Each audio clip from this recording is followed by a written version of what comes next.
नमस्कार, आदाब, सत श्री अकाल और खुश आमदीद। Very very good evening to all of you people. This is Kumar Amit और आप लोग देख रहे हैं आपका अपना चैनल बीकॉम कॉर्नर। आज का वीडियो बहुत ज्यादा स्पेशल और इंपॉर्टेंट होने वाला है तमाम बीकॉम प्रोग्राम और ऑनर्स के सेमेस्टर 5 के स्टूडेंट्स के लिए। उम्मीद करता हूं आप सभी इस वीडियो लेक्चर के दरमियान मेरे साथ आखिरी तक बने रहेंगे। और हाँ, कंटेंट अगर आपको यूजफुल लगता है, वीडियो हेल्पफुल लगता है, तो इस वीडियो को लाइक करके अपने तमाम दोस्तों के साथ शेयर जरूर करेंगे। बहरहाल विदाउट वेस्टिंग द टाइम चलिए शुरू करते हैं।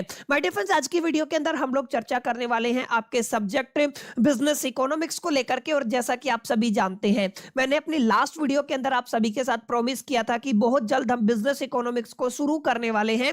लेकिन बिजनेस इकोनॉमिक्स के अंदर हम यूनिट वाइज वही डिस्कशन करेंगे जो आपके एग्जामिनेशन के प्रोस्पेक्टिव से इंपॉर्टेंट रहने वाला है। कुछ कुछ ऐसे टॉपिक्स हैं जिनको अगर आप लोग पढ़ लेते हैं, कुछ कुछ ऐसे क्वेश्चंस हैं जिनको अगर आप लोग तैयार कर लेते हैं, तो उन्हीं क्वेश्चन उन्हीं टॉपिक के एग्जाम में रिपीट होने की टेंडेंसी बहुत ज्यादा होती है, प्रोबेबिलिटी चांसेस बहुत ज्यादा होते हैं। इसी कड़ी में माय डियर फ्रेंड्स, ये हमारा पहला वीडियो रहने वाला है। आज की वीडियो के अंदर हम लोग यूनिट 1 के कुछ कुछ ऐसे इंपॉर्टेंट क्वेश्चंस और टॉपिक्स को डिस्कशन करेंगे। उम्मीद करता हूं आप सभी अंत तक बने रहेंगे। एक एक क्वेश्चन जो मैं आपको बताने वाला हूं, उस क्वेश्चन को अच्छे से समझ करके उसके आंसर को मेमोराइज करके अपने फाइनल एग्जामिनेशन के अंदर डेफिनेटली बेनिफिट उठाएंगे। बहरहाल अब ज्यादा बातें ना करते हुए लेक्चर के अंदर बढ़ते हैं और देखते हैं एग्जैक्टली क्या कुछ है आपके इंपॉर्टेंट क्वेश्चन। देखिए माय डियर फ्रेंड्स, पहला जो इंपॉर्टेंट क्वेश्चन बनता है ना, वो अक्सर आपके चैप्टर के टाइटल से ही बनता है। जैसा कि आप सभी जानते हैं, आपके चैप्टर का टाइटल है बिजनेस इकोनॉमिक्स। तो यहां पे होगा क्या, कुछ कुछ हद तक ये प्रोबेबिलिटी है इस बार की आपके एग्जामिनेशन के अंदर एक सीधा स्ट्रेट एंड फॉरवर्ड क्वेश्चन पूछा जाए। आप लोग बिजनेस इकोनॉमिक्स से समझते क्या है, आपसे पूछा जाए बिजनेस इकोनॉमिक्स की अपनी इंपॉर्टेंस क्या है, इसके स्कोप्स क्या है। यानी कि जो पहला सवाल है कुछ कुछ हद तक आपको कहां से देखने को मिल सकता है, आपके बिजनेस इकोनॉमिक्स से देखने को मिल सकता है। अब यहां पे आप लोग ध्यान से देखिए, बिजनेस इकोनॉमिक्स का मतलब क्या है। इकोनॉमिक्स आप सभी पढ़ के आए हैं, इकोनॉमिक्स के साथ बिजनेस का कॉम्बिनेशन यहां पे कर दिया गया है। यानी अगर आप लोग ध्यान से देखेंगे ना, जब भी आप लोग यहां पे बिजनेस इकोनॉमिक्स को पढ़ेंगे, तो मैं आपको एक स्ट्रेट फॉरवर्ड सिंपल शब्दों में समझा देता हूं माय डियर फ्रेंड। जब भी आप लोग बिजनेस इकोनॉमिक्स की बात करते हैं, तो आप लोग इकोनॉमिक्स की तो बात करेंगे ही करेंगे। माने यहाँ पे इकोनॉमिक्स तो आपको दिखेगा ही दिखेगा, प्लस में बिजनेस स्टैटिस्टिकल आपको दिखेगा, यानी कि जिसको स्टैटिस्टिक बोलते हो। यानी आप लोग क्या कह सकते हो, यहाँ पे आपको कॉम्बिनेशन किसका देखने को मिलेगा, बिजनेस स्टैट्स का भी देखने को मिलेगा।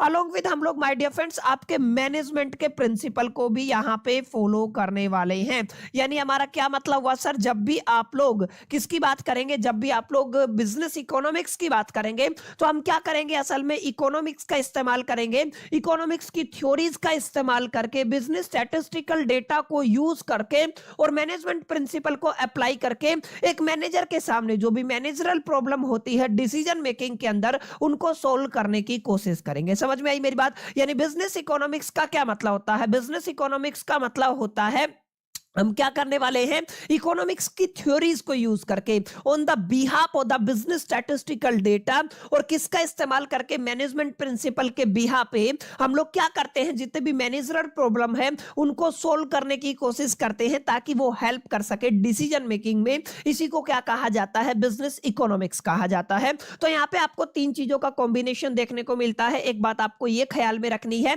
प्लस में एक चीज ये आपको याद रखनी है, इसको एक और नाम से जाना जाता है, that is the managerial economics. चाहे आप लोग बिजनेस इकोनॉमिक्स बोल दीजिए, चाहे आप लोग मैनेजरल इकोनॉमिक्स बोल दीजिए, दोनों का मायना, मीनिंग और अर्थ क्या रहने वाला है, सेम रहने वाला है। क्लियर। अब यहाँ पे देखिएगा, अगर आप लोग देखेंगे बिजनेस इकोनॉमिक्स अपने आप में अप्लाइड इकोनॉमिक्स की ब्रांच रहने वाली है, जहां पर हम लोग इकोनॉमिक्स थ्योरीज का यूज करते हैं। अभी बताया, जहां पे हम लोग क्वांटिटेटिव टूल्स का यूज करते हैं, स्टैटिस्टिकल टूल का यूज करते हैं, एंड यहाँ पे हम लोग बिजनेस प्रैक्टिसेस करते हैं, जिसको आप लोग मैनेजमेंट प्रिंसिपल्स बोलते हैं। किसको, कोई भी सोल्व करने के लिए, जो भी आपके पास एक मैनेजरल प्रॉब्लम है, किसको सपोर्ट करने के लिए, decision making with in the firm. Clear है। तो बहुत बेसिक लेवल पे, बुनियादी तौर पे आपको एक क्लैरिटी होना चाहिए। बिजनेस इकोनॉमिक्स के अंदर आपको तीन चीजों का कॉम्बिनेशन देखने को मिलता है। आप लोग बिजनेस, जो आपकी इकोनॉमिक्स की थ्योरीज है, आपका जो बिजनेस स्टैटिस्टिक जो या क्वांटिटेटिव टूल्स है, और जो मैनेजमेंट प्रिंसिपल है, तीनों का इस्तेमाल करके एक प्रॉब्लम को सोल्व करना है ताकि वो डिसीजन मेकिंग मेकिंग में हेल्प कर सके। बस सिंपल सा मामला क्या है, this is called the business economics. और बिजनेस इकोनॉमिक्स के अंदर आपको ये याद रखना है, कुछ कुछ पॉइंट है जो आपको एग्जामिनेशन के प्रोस्पेक्टिव से लिख के आने। जैसे पहला पॉइंट क्या है, अब जो बिजनेस इकोनॉमिक्स है ना, अपने आप में माइक्रो इकोनॉमिक इन नेचर होता है। आप सभी ने पढ़ा है क्लास 12 के अंदर, एक आपका माइक्रो इकोनॉमिक होता है, एक आपका मैक्रो इकोनॉमिक होता है।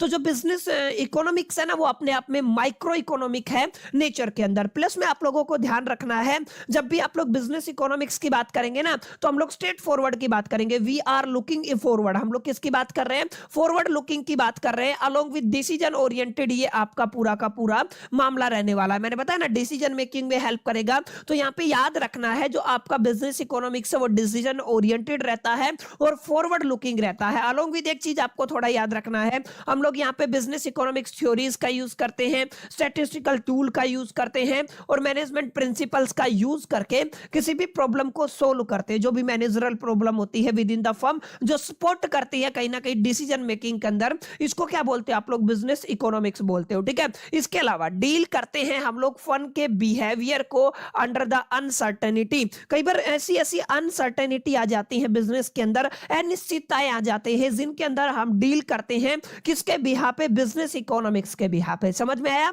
तो कई बार क्वेश्चन पूछेगा वो बिजनेस इकोनॉमिक्स क्या होता है, तो आपको एक कॉन्फिडेंस होना चाहिए, आपको एक समझ होनी चाहिए कि ये पूरा का पूरा मामला है, इसको आप लोग क्या कहते हो, बिजनेस इकोनॉमिक्स कहते हो। वही अगर आप लोग सेकंड क्वेश्चन की, जो इसी में मैंने कंपाइल किया हुआ है, उसकी बात करते हो, तो क्या पूछा गया है, आपको बताना है ऑब्जेक्टिव्स क्या क्या है। माने बिजनेस जो आपका बिजनेस इकोनॉमिक्स है उसके ऑब्जेक्टिव क्या है। अगर आप लोग ध्यान से देखेंगे, हमने क्या क्या किया, हमने इकोनॉमिक्स की थ्योरीज का इस्तेमाल किया, बिजनेस स्टैटिस्टिक को यूज किया, मैनेजमेंट प्रिंसिपल को अप्लाई किया, और कहीं ना कहीं जो भी बिजनेस के अंदर अनसर्टेनिटी होती है उससे डील करना हमने देखा, कोई भी मैनेजरल प्रॉब्लम है उसको सोल्व करना हमने देखा। यानी कि हम लोग ये कह सकते हैं कि हमारा जो मेन फोकस होता है बिजनेस इकोनॉमिक्स के अंदर, हमारी जो फर्म है, हमारी जो ऑर्गेनाइजेशन है, सबसे पहला तो आप लोग कह सकते हैं उसके प्रॉफिट मैक्सिमाइजेशन के ऊपर रहता है, क्योंकि बिजनेस को अनसर्टेनिटी से बचाना कहीं ना कहीं प्रॉफिट मैक्सिमाइजेशन के अंदर कंट्रीब्यूट करना ही होता है। यानी आप लोग पहला पॉइंट क्या लिख सकते हैं अपने पेपर के अंदर, एग्जामिनेशन के अंदर, आंसर शीट के अंदर, कि अगर आप लोग ऑब्जेक्टिव ऑफ बिजनेस इकोनॉमिक्स की बात करते हैं तो सर ये प्रॉफिट मैक्सिमाइजेशन के अंदर हेल्प करता है। समझ में आया? किसी भी ऑर्गेनाइजेशन के प्रॉफिट मैक्सिमाइजेशन के अंदर आपका बिजनेस इकोनॉमिक्स बहुत हद तक क्या करता है, हेल्प करता है। क्योंकि हमने क्या पढ़ा, हमने पढ़ा कि यहां पर जो भी कार्यक्रम होता है ना, वो डिसीजन मेकिंग में हेल्प करता है। और आप ध्यान से देखेंगे तो डिसीजन मेकिंग के अंदर तो आपका प्राइसिंग भी आता है, कॉस्टिंग कंट्रोलिंग भी आता है, कॉस्ट कंट्रोल भी आता है, आउटपुट लेवल, इनपुट चॉइस, ये सारी चीजें आती हैं। और ये सारी चीजें कहीं ना कहीं किसको गाइड करती हैं, प्रॉफिट मैक्सिमाइजेशन को गाइड करती है। समझ में आया? यानी आप लोग ये कह सकते हैं कि जब भी आप लोग मैनेजरल डिसीजन की बात करेंगे ना, तो यहाँ पे मैनेजरल डिसीजन का मेन मोटिव ही कहीं ना कहीं हद तक आप लोग क्या कह सकते हैं, हमारा क्या रहने वाला है, आपका प्रॉफिट मैक्सिमाइजेशन रहने वाला है। क्लियर? क्या रहने वाला है, प्रॉफिट मैक्सिमाइजेशन। तो आपको पेपर के अंदर लिख के आना है कि जब भी बिजनेस इकोनॉमिक्स के ऑब्जेक्टिव की बात करेंगे तो पहला ऑब्जेक्टिव क्या रहेगा आपका, जिसको आप लोग कहते हैं प्रॉफिट मैक्सिमाइजेशन। सेकंड है ऑप्टिमल रिसोर्स एलोकेशन। अब ध्यान से समझिएगा, एक शब्द होता है एफिशिएंटली, एक होता है इफेक्टिवली। यहाँ पे दोनों का इस्तेमाल करेंगे। हमारा मेन टारगेट ही यही रहेगा, किस तरीके से, जब हमने तीन चीजों का इस्तेमाल किया है, अगर आपको याद हो तो मैंने अभी अभी आपको क्लियर किया था। सबसे पहले माय डियर फ्रेंड्स, हमने किसके ऊपर चर्चा की थी, सबसे पहले हमने चर्चा की है, we are talking about the economics theory. आपने क्या कहा सर, इकोनॉमिक्स थ्योरीज को हम लोगों ने डिस्कस किया था। हमने एक सेकंड शब्द किया था, that is the business statistic. हमने क्या कहा, जो भी आपका बिजनेस स्टैट्स का डेटा होता है। और तीसरा मैंने क्या बताया था आपको, जितने भी मैनेजमेंट प्रिंसिपल्स होते हैं, तीनों का कॉम्बिनेशन आपको देखने को मिलता है कहां पर, बिजनेस जो आपका बिजनेस इकोनॉमिक्स है इसके अंदर। अब आपको ध्यान रखना है, अगर आप लोग बिजनेस स्टैटिस्टिक को ध्यान से देखेंगे, मैनेजमेंट प्रिंसिपल को ध्यान से देखेंगे, तो यहां पे हमारा मेन मोटिव क्या रहेगा, मेन मोटिव यही रहेगा कि हमारे पास जो भी रिसोर्सेज अवेलेबल है, अब वो रिसोर्सेज कोई भी हो सकते हैं विद इन द फर्म, वो क्या हो सकता है, आपके ह्यूमन रिसोर्सेज हो सकता है, वो आपके फिजिकल रिसोर्सेज, जो कोई भी रिसोर्सेज आपका हो सकता है। इन रिसोर्सेज का इस्तेमाल हमें एफिशिएंटली करना है, प्लस में हमें इसका इस्तेमाल इफेक्टिवली करना है। ये आपको थोड़ा ध्यान में रखना है। क्लियर है? यानी कि आपको आपको ध्यान ये देना है कि बिजनेस इकोनॉमिक्स का एक और मोटिव ये भी रहता है कि किसी भी तरीके से हमारे रिसोर्सेज का एक ऑप्टिमल यूज हो, यानी कि उसका एलोकेशन ऑप्टिमल हो। यानी आप लोग ये कह सकते हैं कि हमारे जो रिसोर्सेज हैं उनका इस्तेमाल करके हम लोग एफिशिएंटली एक तरीके से अपने रिजल्ट को प्रोड्यूस कर पाए। समझ में आया? This is called the second objective या एडवांटेजेस या motive of A business economics, जिसको आप लोग क्या कहते हैं? Business economics. तीसरी बात होती है प्रेडिक्टिंग इकोनॉमिक इन्वायरमेंट। बहुत इंपॉर्टेंट बात है, आपका जो बिजनेस इकोनॉमिक्स है ये क्या करता है? ये फोरकास्ट करने में हेल्प करता है, पूर्वानुमान करने में हेल्प करता है, डिमांड को लेकर के, कॉस्ट को लेकर के, प्राइस को लेकर के, मार्केट ट्रेंड्स को लेकर के, कंपटीशन को लेकर के एंड द गवर्नमेंट पॉलिसीज को लेकर के। समझ में आया? यानी कि आप सभी को पता है बिजनेस स्टैटिस्टिक के अंदर टाइम सीरीज एनालिसिस जैसे टूल भी होते हैं जिनका इस्तेमाल हम लोग करते हैं। हम इनका जैसे टाइम सीरीज एनालिसिस में आपने क्या पढ़ा था? हम एक over A same period of time के लिए चीजों को एनालिसिस करते हैं, जहां पे हम लोग ट्रेंड्स को अंडरस्टैंड करते हैं। यानी इन शॉर्ट आप लोग ये कह सकते हैं सर जो आपका बिजनेस इकोनॉमिक्स है ना वो प्रेडिक्ट करने में हेल्प करता है इकोनॉमिक इन्वायरमेंट को, चाहे यहाँ पे फोरकास्ट की बात हो, डिमांड की, कॉस्ट की, प्राइस की, मार्केट ट्रेंड्स की, कॉम्पिटिशन की या गवर्नमेंट पॉलिसीज की। तो कहीं ना कहीं बिजनेस इकोनॉमिक्स का इस्तेमाल करके इन सारी चीजों को प्रेडिक्ट किया जा सकता है, इन सभी चीजों का पूर्वानुमान लगाया जा सकता है। अगली बात करते हैं साउंड प्राइस डिसीजन। आप सभी को पता है determine the price of a goods under the different market structure such as a perfect competition, monopoly and oligopoly and the monopolistic competition. यानी आप लोग ये कहेंगे साउंड प्राइस डिसीजन में बिजनेस इकोनॉमिक्स बहुत हद तक हमारी हेल्प करता है। आगे देखिए क्या है? Risk and uncertainty management. अगला पॉइंट क्या है? Risk and uncertainty management. मैंने बताया था अनसर्टेनिटी के टाइम पे बिजनेस इकोनॉमिक्स का इस्तेमाल करते हैं हम लोग उस अनसर्टेनिटी से होने वाले नुकसान से बचने के लिए। क्लियर है? कोई भी फर्म में आगे अगर आप लोग लास्ट एंड फाइनल पॉइंट लिखना चाहे तो ये लिख सकते हैं growth and stability. Growth and stability के लिए भी कहीं ना कहीं बिजनेस इकोनॉमिक्स का इस्तेमाल किया जाता है। समझ में आया? तो काफी हद तक बहुत बेसिक पॉइंट है। अगर आप लोग एक एक बार रीड कर लेंगे और केवल ये लेक्चर देख लेंगे ना तो इन पॉइंट्स को आप लोग अच्छे से अपने पेपर के अंदर, अपने एग्जामिनेशन के अंदर एक्सप्लेन करके आ सकते हैं। समझ में आया माय डियर फ्रेंड्स? उम्मीद करता हूं चीजें आपको समझ में आई होंगी। तो ये मैंने 5-6 पॉइंट बताए हैं। जब भी ऑब्जेक्टिव की बात आएगी तो आपको इनको अच्छे से लिख के आना है। अब बात करते हैं यहाँ पे स्कोप की बात करते हैं कि जब भी आप लोग बिजनेस इकोनॉमिक्स की बात करते हैं ना तो बिजनेस इकोनॉमिक्स के स्कोप्स क्या होते हैं? ध्यान दीजिएगा। स्कोप की अगर बात करें ना तो यहाँ पे दो वाइडर कैटेगरियां बन जाती है। एक माइक्रो इकोनॉमिक्स कैटेगरी बन जाती है, एक मैक्रो इकोनॉमिक्स कैटेगरी बन जाती है। माइक्रो का मतलब देसी लैंग्वेज में आप लोग यहां पे ये समझ सकते हैं, समझने के लिए बोल रहा हूं केवल, कि ऑर्गेनाइजेशन के अंदर हमारी ऑर्गेनाइजेशन के अंदर जिन फैक्टर्स को हम लोग कंट्रोल कर सकते हैं वो कहीं ना कहीं माइक्रो इकोनॉमिक कैटेगरी के अंदर आ जाते हैं, और जो ओवरऑल इंडस्ट्री को इंपैक्ट करते हैं वो मैक्रो के अंदर चले जाते हैं। इन शॉर्ट आप लोग ये कह सकते हैं माय डियर फ्रेंड्स, हम क्या करते हैं यहाँ पे इसके स्कोप को दो कैटेगरी में कैटेगराइज कर देते हैं। ध्यान दीजिएगा, दो ब्रॉडर कैटेगरियां हमारे पास बन जाती है। पहली कैटेगरी क्या है my dear friends? Micro economic scope हो जाएगा। माइक्रो इकोनॉमिक्स के बाद माय डियर फ्रेंड्स दूसरा क्या रहेगा आपका, जिसको आप लोग क्या नाम देते हैं? मैक्रो इकोनॉमिक स्कोप कहते हैं। क्लियर है? एक क्या है माइक्रो इकोनॉमिक स्कोप है, एक क्या है आपका मैक्रो इकोनॉमिक स्कोप है। अब ध्यान ये दीजिएगा, माइक्रो इकोनॉमिक स्कोप के अंदर 4 पॉइंट्स आपको कवर करने हैं, मोर देन इनफ रहेंगे। 4 पॉइंट क्या कहता है? सबसे पहले माइक्रो इकोनॉमिक के अंदर डिमांड एनालिसिस हो जाएगा एंड फोरकास्टिंग हो जाएगा। समझ में आया? पहला स्कोप क्या है? डिमांड एनालिसिस करना एंड फोरकास्ट करना। हमने अभी इसको पढ़ा भी था कि बिजनेस इकोनॉमिक्स का इस्तेमाल करके हम लोग ट्रेंड्स को एनालिसिस करते हैं, यहाँ पे हम लोग डिमांड को एनालिसिस करते हैं, हम लोग गवर्नमेंट की पॉलिसीज को एनालिसिस करते हैं। तो आप लोग क्या कह सकते हैं? Determining determinants of a demand. यहाँ पे हम लोग क्या करते हैं? डिमांड्स के डिटरमिनेंट्स को फाइंड आउट करते हैं। Elasticity and the forecasting future scale. Clear है? तो ये सारे फैक्टर माय डियर फ्रेंड्स कहां पे आते हैं? माइक्रो इकोनॉमिक के अंदर आते हैं। अगला फैक्टर होगा कॉस्ट एंड प्रोडक्शन एनालिसिस। यहाँ पे कॉस्ट और प्रोडक्शन एनालिसिस किया जाता है। Pricing decision and the market structure, इसके ऊपर भी हम लोग चर्चा कर चुके हैं।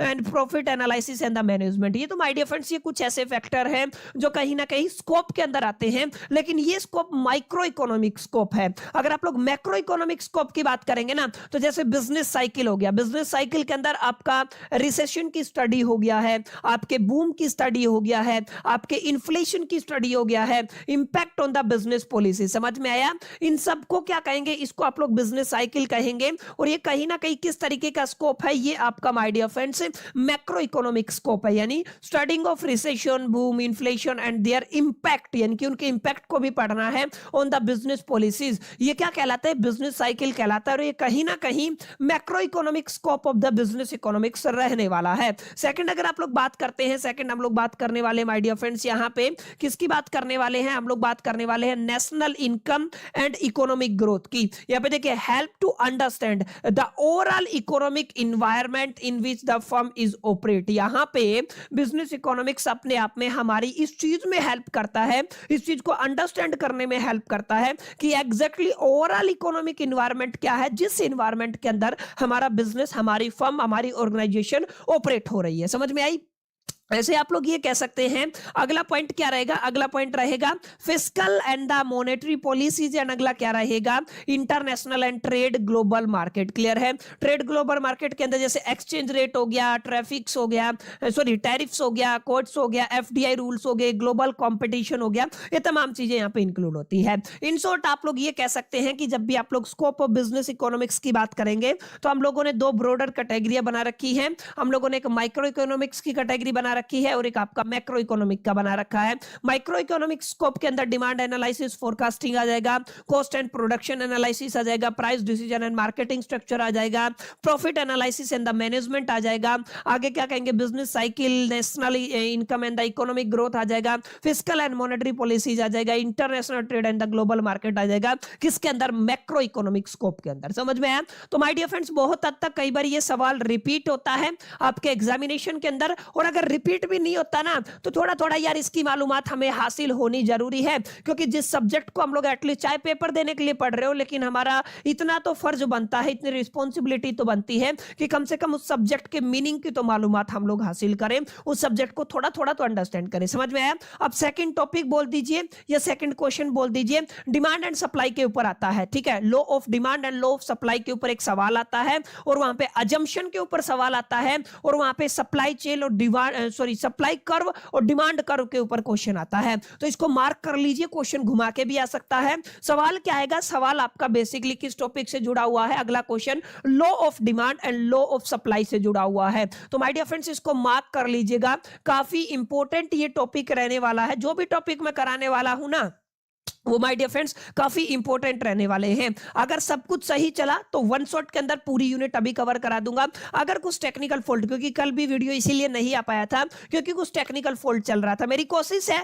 आज आपको 2 यूनिट प्रोवाइड करूं, लेकिन फिर भी कोई भी टेक्निकल इश्यू आता है तो हम लोग पार्ट्स में वीडियो अपलोड कर देंगे, लेकिन आप सभी को वीडियो मिलेगा, डोंट वरी। आप लोग बस अपना प्यार सपोर्ट बनाए रखें। अगर आपको जरूरत है जेन्युइनली सब्जेक्ट की, इस वीडियो को लाइक जरूर कीजिएगा, इस वीडियो के नीचे दबा के कमेंट कीजिएगा, जितने भी ग्रुप से जितने भी फ्रेंड है सबके साथ इस वीडियो को शेयर जरूर कर दीजिएगा, ताकि मेरा भी मोटिवेशन थोड़ा सा हाई रहे, चाहे कि सर्कमस्टेंसेस कितनी भी बेकार हो, टेक्निकल प्रॉब्लम हो, हम उसको ताकि सोल्व कर पाए। ठीक है ना? उम्मीद करता हूं आप लोग मेरी बातें समझ गए होंगे। चलिए आगे चलते हैं। हम लोग बात कर रहे हैं डिमांड की, हम लोग बात कर रहे हैं सप्लाई की। अब आप लोग समझते हैं डिमांड का मायना भी आप लोग समझते हैं और सप्लाई का मायना भी आप लोग समझते हैं। मेरी बात ध्यान से समझिएगा, जब भी आप लोग लॉ ऑफ डिमांड की बात करेंगे और लॉ ऑफ सप्लाई की बात करेंगे, ठीक है, यानी कि मैं किसकी बात कर रहा हूं, सबसे पहले हमने कहा है लॉ ऑफ डिमांड। याद रखिएगा किसकी बात हो रही है, लॉ ऑफ डिमांड की बात हो रही है। और या फिर आप लोग क्या कह सकते हैं, आप लोग कह सकते हैं सर हमें डील करना है लॉ ऑफ सप्लाई के साथ। तो अब आपको याद ये रखना है, चाहे आप लोग डिमांड की बात करें, चाहे आप लोग सप्लाई की बात करें, इन दोनों फैक्टर्स का माय डियर फ्रेंड्स आपका कंपैरिजन होगा एग्जैक्टली किसके साथ, याद रखिएगा प्राइस के साथ। किसके साथ कंपैरिजन होगा, प्राइस के साथ क्या होगा, आपका कंपैरिजन होगा एग्जैक्टली। अगर आप प्राइस को इंक्रीज करते हैं तो डिमांड के ऊपर क्या फर्क पड़ता है, प्राइस को डिक्रीज करते हैं तो डिमांड के ऊपर क्या फर्क पड़ता है, प्राइस को इंक्रीज करते हैं तो सप्लाई के ऊपर क्या फर्क पड़ता है, और अगर आप लोग प्राइस को डिक्रीज करते हैं तो आपका सप्लाई के ऊपर क्या फर्क पड़ता है। यानी कि relationship between the demand and price is called the law of demand, जो बताता है, जो सिद्धांत को एक्सप्लेन करता है, जो प्रिंसिपल को एक्सप्लेन करता है कि कुछ इस तरीके का रिलेशन डिमांड एंड सप्लाई के भी, या demand and price and supply and price के बीच में रहता है, ठीक है। तो आपको एक बेसिक बुनियादी समझ हासिल करनी है। लॉ ऑफ डिमांड का मतलब क्या है? प्राइस का रिलेशन डिमांड के साथ। अगर आपसे पूछा जाए लॉ ऑफ सप्लाई का मतलब क्या है? प्राइस का रिलेशन सप्लाई के साथ। समझ में आया? छोटी सी एक लाइन में खत्म कर देता हूं इस पूरे लॉ को। आप लोग ध्यान रखिएगा, लॉ ऑफ डिमांड क्या कहता है? माय डियर फ्रेंड्स, डिमांड को मैं डी से रिप्रेजेंट करूंगा, ठीक है ना। मैं सप्लाई को एस से रिप्रेजेंट करूंगा, मैं प्राइस को पी से रिप्रेजेंट करूंगा। तो अब आप ध्यान से समझिएगा मेरी बात को, जो मैं आपको समझाना चाह रहा हूं। जब भी आप लोग लॉ ऑफ डिमांड की बात करेंगे तो ये कहता है माय डियर फ्रेंड्स, आपका जो प्राइस है ना वो इनवर्सली प्रोपोर्शनल होता है किसके? आपकी डिमांड के। क्लियर है? आप लोग क्या कह सकते हैं? Price inversely proportional to the demand, यानी एक फैक्टर बढ़ेगा ना तो दूसरा घटेगा ऑटोमेटिकली। समझ में आया? एक फैक्टर बढ़ेगा तो दूसरा फैक्टर क्या होगा? घटेगा। अगर आपने प्राइस बढ़ाया तो ऑटोमेटिकली डिमांड डिक्रीज हो जाएगा। समझ में आया? और अगर आपने प्राइस घटाया तो ऑटोमेटिकली जो आपका डिमांड है वो इंक्रीज हो जाएगा। यानी कि दोनों के बीच में इनवर्स रिलेशन होता है, ठीक है। दोनों के बीच में क्या होता है? इनवर्स रिलेशन होता है। लेकिन मेरी बात ध्यान से समझिएगा, जब भी लॉ ऑफ डिमांड आप लोग अप्लाई करेंगे, लॉ ऑफ सप्लाई आप लोग अप्लाई करेंगे, तो माय डियर फ्रेंड्स बाकी जितने भी फैक्टर हैं सब कांस्टेंट हो जाएंगे, सब स्टैटिक हो जाएंगे, सब रुक जाएंगे। उनके बीच में कोई तब्दीली, कोई चेंजेस, कोई बदलाव नहीं होगा। ये इसकी कंडीशन रहने वाली है। यानी अगर आप लोग ध्यान से देखेंगे तो आप लोग एक शब्द में किस तरीके से डिफाइन करेंगे? आप लोग ये कह सकते हैं कि सर जब भी आप लोग लॉ ऑफ डिमांड की बात करते हैं तो हम लोग कहेंगे अदर थिंग्स रिमेन्स कांस्टेंट। हमारे पास इन दो फैक्टर के अलावा, यानी कि हम किसकी बात कर रहे हैं? प्राइस एंड डिमांड की बात कर रहे हैं, ठीक है। प्राइस एंड डिमांड की बात कर रहे हैं, ठीक है। यानी कि प्राइस एंड डिमांड की बात कर रहे हैं, जो भी अलग अलग फैक्टर्स है वो सारे क्या होंगे? कांस्टेंट होंगे। उनके अंदर कोई तब्दीली, कोई बदलाव, कोई चेंजेस नहीं होगा। पहली बात आपको ये याद रखनी है, ठीक है। दोनों के अंदर चाहे लॉ ऑफ सप्लाई हो चाहे लॉ ऑफ डिमांड हो। अब देखिए, the quantity demanded of a commodity, ध्यान रखिएगा, the quantity demanded of a commodity increase क्या करती है? इंक्रीज करती है। क्लियर है? When it's price is decrease, जब उसका प्राइस क्या हो जाता है? डिक्रीज हो जाता है। यानी कि कमोडिटी का प्राइस माय डियर फ्रेंड्स क्या हुआ है? इंक्रीज हुआ है। कमोडिटी का प्राइस क्या हुआ है? इंक्रीज हुआ है। तो आपका कमोडिटी की जो क्वांटिटी है वो क्या हुई है? डिक्रीज हुई है। तो इंक्रीज हुई है तो आपका प्राइस क्या हो गया? डिक्रीज हो गया। लेकिन अगर आपका कमोडिटी की जो क्वांटिटी है डिक्रीज होगी तो ऑटोमेटिकली प्राइस क्या हो जाएगा? इंक्रीज हो जाएगा। इसका मतलब हम लोग ये कह सकते हैं माय डियर फ्रेंड्स, आपका जो प्राइस का रिलेशन है डिमांड के साथ, यानी कि आप लोग क्या कहेंगे? ये आपका डिमांड हो गया है, इसके साथ इनवर्सली होता है, रिवर्स होता है, ठीक है। दैट्स व्हाई हम लोग कह सकते हैं प्राइस बढ़ेगा तो डिमांड घटेगा, अगर प्राइस घटेगा तो डिमांड बढ़ेगा। तो आप लोग इस तरीके से कह सकते हैं, अगर आपका प्राइस इंक्रीज हुआ तो डिमांड डिक्रीज हुआ, अगर आपका प्राइस डिक्रीज हुआ तो डिमांड इंक्रीज हुआ। इसका मतलब दोनों के बीच में क्या होता है? इनवर्स रिलेशन होता है। समझ में आया? दोनों के बीच में क्या होता है?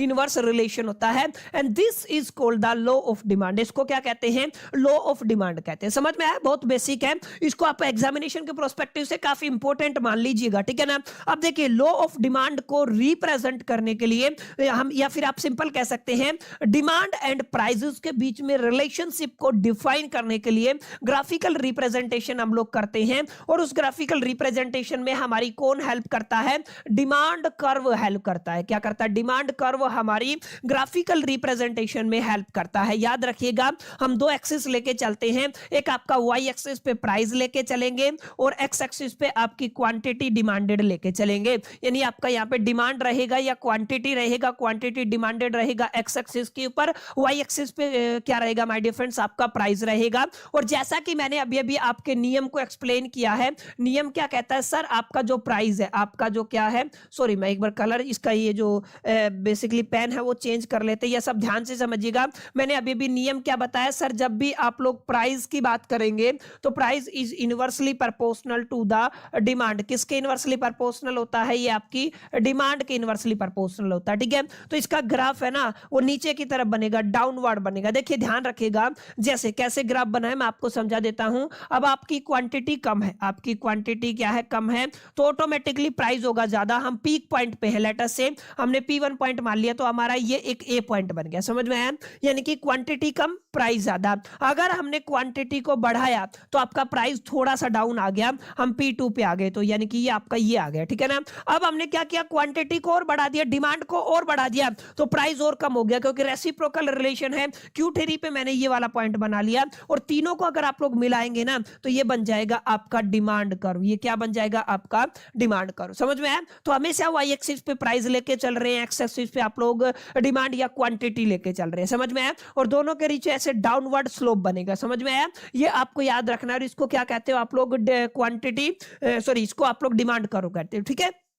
यहां पे एक बात और याद रखनी है, डिमांड कर्व स्लोप, इसको बोलते हैं आप लोग स्लोप। क्या बोलते हो, slope. Demand curve slope downward from left to right, ये क्या होगा, डाउनवर्ड जाएगा लेफ्ट टू राइट। यानी कि आप लोग देखेंगे तो यहाँ पे हाई है, और अगर आप लोग लेफ्ट टू राइट मूव कर रहे हैं तो ये आपका क्या कर रहा है, आपका डाउनवर्ड जा रहा है, because of inverse relation between the price and quantity. ये बात मैं बता चुका हूं, दोनों के बीच में कैसा होता है, इनवर्स रिलेशन होता है। समझ में आया। ये कुछ बातें हैं जो आपसे पेपर के अंदर पूछी जा सकती है।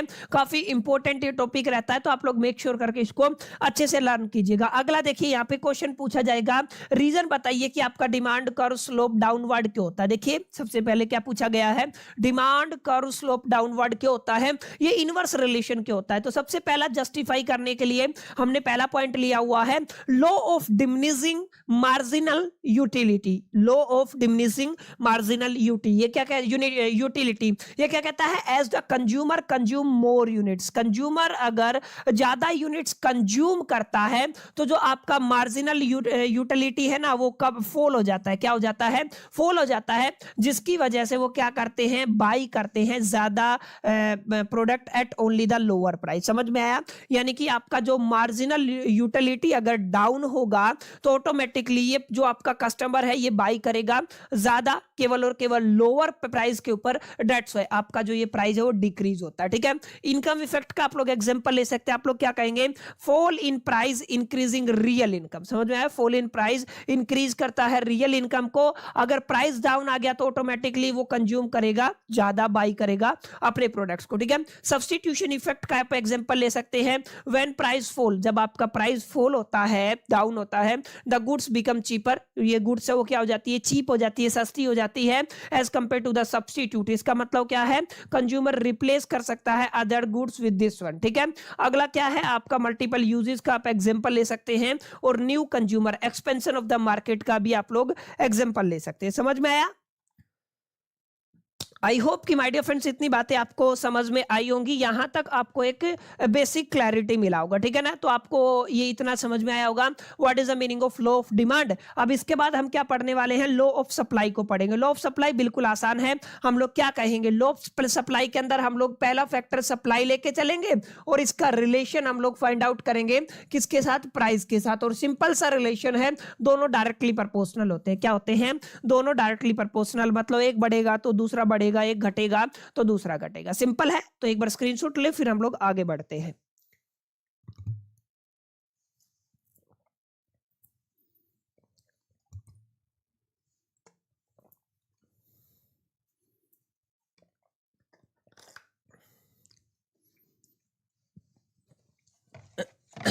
ओके चलिए आगे चलते हैं। हम अगला नियम क्या पढ़ने वाले हैं, अगला हम पढ़ने वाले हैं लॉ ऑफ सप्लाई को। अच्छा, लॉ ऑफ सप्लाई को समझने से पहले कुछ अजम्पशन है जो आपको पढ़ लेना जरूरी है। मैंने शुरुआती में बता दिया था, बाकी सारे फैक्टर को हम लोग कांस्टेंट मान के चलेंगे। और ये अजम्पशन किससे जुड़ी हुई है, चाहे लॉ ऑफ डिमांड हो चाहे लॉ ऑफ सप्लाई हो, दोनों के केस में अजम्पशन आपको देखने को मिलती है। देखिए पहला क्या था, जितने भी और अलग फैक्टर है सारे कांस्टेंट लेके चलने हैं, तो हम लोग ये मान के चलेंगे income of consumer remains constant. समझ में आया। पहला फैक्टर क्या है कि हम लोगों ने ये माना, ये नियम जब काम करेगा जब इनकम कांस्टेंट हो जाएगा, price of related goods remains constant. Price of related goods क्या हो जाएगा, कांस्टेंट हो जाएगा। नो चेंज इन टेस्ट, किस में बदलाव नहीं आया, टेस्ट में बदलाव नहीं आया, प्रेफरेंस में बदलाव नहीं आया, हैबिट आदत में कोई बदलाव नहीं आया। ये हम लोग अजम्पशन करके चलेंगे, मान के चलेंगे। No expectation of the future price change, ना ही इस तरीके की कोई उम्मीद है कि फ्यूचर में प्राइस चेंज होगा। नो चेंज इन साइज, ना हम ये मान के चल रहे हैं कि साइज में कोई परिवर्तन हुआ है, ना ही कंपोजिशन ऑफ पॉपुलेशन में कोई चेंज आया है। तो माय डियर फ्रेंड्स, ये अजम्पशन है। अगर आप लोग चाहते हैं demand and supply, low of demand and law of supply दोनों ही काम करें, तो हमें क्या करना पड़ेगा, इन अजम्पशन के बिहा पे हम लोग अपने लो को क्या करते हैं, डिफाइन करते हैं। अब थोड़ा आगे बढ़ते हैं, अपना अंडरस्टैंड करते हैं क्या होता है ये लो ऑफ सप्लाई को। अभी अभी मैंने बताया सर, जब भी आप लोग लो ऑफ सप्लाई की बात करेंगे ना, तो आपके जहन में आ जाना चाहिए कि यहां पे आप लोग रिलेशनशिप किसके अंदर अंदर निकालेंगे, आप लोग प्राइस लेके चलेंगे और उसका रिलेशन किसके साथ बात करेंगे, सप्लाई के साथ बात करेंगे, और दोनों के बीच में डायरेक्टली रिलेशन होता है। अभी अभी हमने बात की थी कैसा रिलेशन होता है, डायरेक्टली रिलेशन होता है। डायरेक्टली का मतलब अगर आपने प्राइस बढ़ाया तो सप्लाई ऑटोमेटिकली बढ़ेगा, और अगर आपने प्राइस घटाया तो सप्लाई ऑटोमेटिकली क्या हो जाएगा, घट जाएगा। लेकिन बाकी सब फैक्टर क्या होने चाहिए, कांस्टेंट, वही सेम डेफिनेशन है। तो इसको क्या कहते हो माय डियर फ्रेंड्स, इसको कहते हो लो ऑफ सप्लाई। यानी आप लोग कहेंगे law of supply state that other, यानी कि आप लोग क्या कहेंगे, यहाँ पे हम लोग कहेंगे अदर थिंग्स रिमेन्स कांस्टेंट, और बाकी सब फैक्टर्स को क्या रखे चलेंगे, कांस्टेंट करके चलेंगे। आगे देखिए, आगे क्या लिखा हुआ है, अगर बाकी सब फैक्टर को कांस्टेंट कर देते हैं, द क्वांटिटी सप्लाइड, देखिए किसकी बात हो रही है, क्वांटिटी सप्लाइड की बात हो रही है, ऑफ कमोडिटी इंक्रीज, सप्लाई क्या किया है आपने, इंक्रीज किया है। अगर सप्लाई इंक्रीज किया है कब, जब व्हेन इसका प्राइस क्या हो जाएगा, इंक्रीज हो जाएगा। समझ में आया।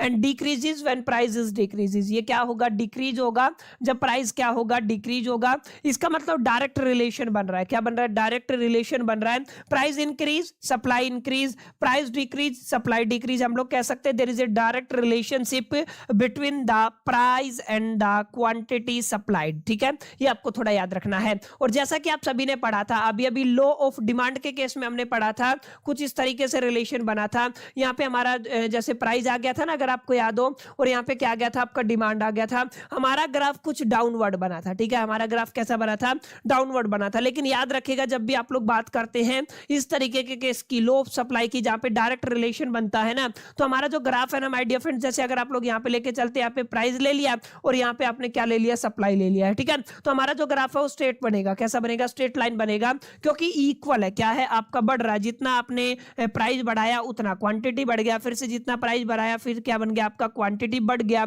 ऐसे आपने फिर से बढ़ाया तो आपका फिर से बढ़ गया। समझ में आया ना। तो ये कैसा बनेगा, ये आपका स्ट्रेट लाइन ग्राफ बनेगा। कैसा बनेगा, आपका स्ट्रेट लाइन बनेगा। ये आपको थोड़ा याद रखना है, कैसा ग्राफ बनने वाला है, स्ट्रेट लाइन ग्राफ बनने वाला है। समझ में आया। बेसिक है, कोई ज्यादा आपको रॉकेट साइंस देखने की जरूरत नहीं है, इसको आपको थोड़ा अंडरस्टैंड करना। चलिए आगे चलते हैं। ये सप्लाई कर्व की बात करेंगे तो ऑब्वियस सी बात है, यहाँ पे हम लोग प्राइस लेके चलेंगे और यहाँ पे हम लोग क्वांटिटी लेके चलेंगे, सप्लाई लेके चलेंगे। और ये क्या है, आपका सप्लाई कर्व है। और कैसा बना, स्ट्रेट लाइन बना। ये मैंने बता दिया कैसा बनेगा, स्ट्रेट लाइन बनेगा। समझ में आया। उम्मीद करता हूं यहां तक बातें आपको अच्छे से समझ में आई होंगी। तो चलिए अब आगे बढ़ते हैं। उम्मीद करता हूं इतनी बातें आपको समझ में आई होंगी। सेम बातें हैं। ये कैसा होगा, अपवर्ड लेफ्ट टू राइट जाएगा। मैंने बताया ना स्ट्रेट लाइन ग्राफ बनेगा। इस मुद्दे पर हम लोग बात कर चुके हैं। देखिए रीजन कुछ है। पहला है प्रॉफिट मोटिव। प्रॉफिट मोटिव के अंदर क्या होता है, higher price means higher profit. अगर आपने प्राइस बढ़ा दिया तो प्रॉफिट भी क्या हो जाएगा, बढ़ जाएगा, जिसकी वजह से हम लोग प्रोडक्शन बढ़ा देते हैं। प्रोडक्शन क्या कर देते हैं, इंक्रीज कर देते हैं, यानी कि आपका सप्लाई भी क्या हो गया, इंक्रीज हो गया है। सेकंड है इंक्रीज मार्जिनल कॉस्ट। हम क्या करते हैं, मार्जिनल कॉस्ट क्या कर देते हैं, इंक्रीज कर देते हैं। मार्जिनल कॉस्ट इंक्रीज मतलब प्राइस इंक्रीज, और प्राइस इंक्रीज मतलब सप्लाई इंक्रीज। ठीक है, ऐसे आप लोग क्या कर सकते हैं, new firm entering in the market, ये भी एक रीजन हो सकता है। Existing firm expand output. ठीक है, ये कुछ बेसिक एग्जांपल है माय डियर फ्रेंड्स, जिनको अगर आप लोग अच्छे से अंडरस्टैंड करते हैं, लर्न करते हैं, समझते हैं, तो इतना मैं आपको कह सकता हूं, आप लोग बड़े आराम से डिमांड एंड सप्लाई या law of demand and law of supply वाले फैक्टर को अच्छे से पेपर के अंदर अटेम्प्ट करके आ सकते हैं, अगर सवाल आता है। याद रखिएगा, अगर सवाल आता है। अब अगली कुछ वही बातें हैं, मैंने बताया था कुछ अजम्पशन के बिहा पे हम लोग चलेंगे। बाकी जितने भी फैक्टर सब क्या करके चलेंगे, कांस्टेंट। जैसे पहला फैक्टर क्या है, cost of production remains constant. सबसे पहली बात हो रही है प्रोडक्शन की जो कॉस्ट है वो क्या रहेगी, बदलेगी नहीं। दूसरा क्या है, टेक्नोलॉजी रिमेन्स अनचेंज। टेक्नोलॉजी में कोई बदलाव नहीं आएगा। ठीक है ना, ये आपको थोड़ा ध्यान में रखने अजम्पशन है। Price of other goods remains constant, ये भी थोड़ा याद रखना है। प्राइस ऑफ अदर गुड्स क्या रहेगा, कांस्टेंट स्टेटमेंट रहेगा, काफी इंपॉर्टेंट अजम्पशन है।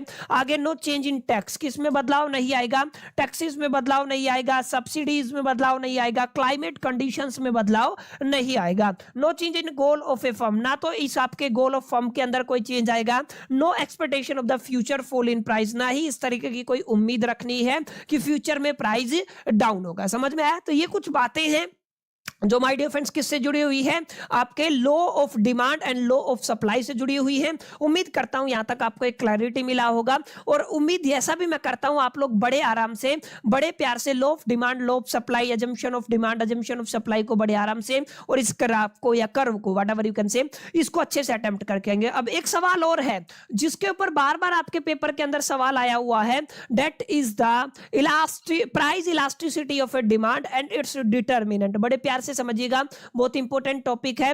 प्राइस इलास्टिसिटी डिमांड बोलते हो, क्या बोलते हो, प्राइस इलास्टिसिटी ऑफ डिमांड, यानी कि इसका शॉर्ट एब्रिविएशन क्या है, पीईडी है। अब देखिए price and elasticity and demand, तीन अलग अलग शब्द। अगर आप लोग ध्यान से देखेंगे, प्राइस के अंदर मैंने कोई बदलाव किया, चेंजेस किया, तो एग्जैक्टली डिमांड के अंदर क्या फर्क आएगा, इसको क्या बोलते हो, प्राइस इलास्टिसिटी डिमांड बोलते हैं। समझ में आया?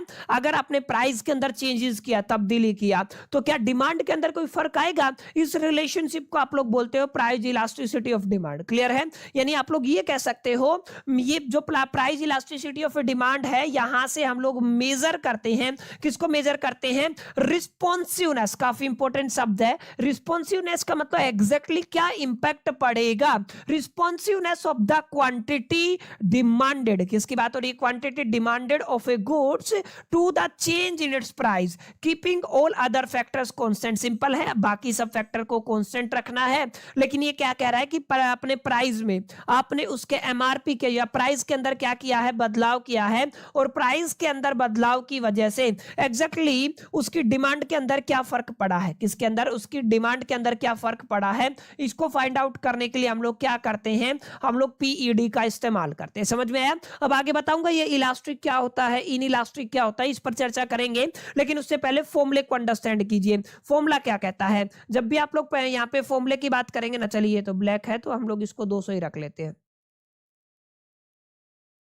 यस, यहाँ पे फॉर्मूला क्या कहता है, फॉर्मूला बिल्कुल सिंपल है। सबसे पहले क्या करना है, आपको करना है, यहाँ पे लिख देंगे हम लोगों को, सर पीईडी निकालना है। तो पीईडी का मतलब आप लोग कहेंगे परसेंटेज चेंज इन क्वांटिटी। आप लोग क्या कहेंगे, परसेंटेज चेंज इन क्वांटिटी। तो मैं इसको शॉर्ट तरीके से लिखना बता देता हूं, यानी कि पीईडी, यानी कि आप लोग क्या कहेंगे, price elasticity demand is equal to the percentage change in demand, या आप लोग क्या कहेंगे, परसेंटेज चेंज इन क्वांटिटी या demand, whatever you can say, या क्यू से भी रिप्रेजेंट करते हैं कुछ कुछ किताबों में, तो आप लोग इसको क्यू लिख सकते हैं। अपोन में हम लोग क्या कर सकते हैं, परसेंटेज, डेल्टा का मतलब होता है चेंज, ये डेल्टा है, एंड किस में है, ये प्राइस में। तो माय डियर फ्रेंड्स, ये जो फॉर्मूला है ना, ये फॉर्मूला किसका है, पीडी का है, और ये एक्सट्रैक्ट है इस स्लाइड का, ये मान लीजिए। समझ में आया?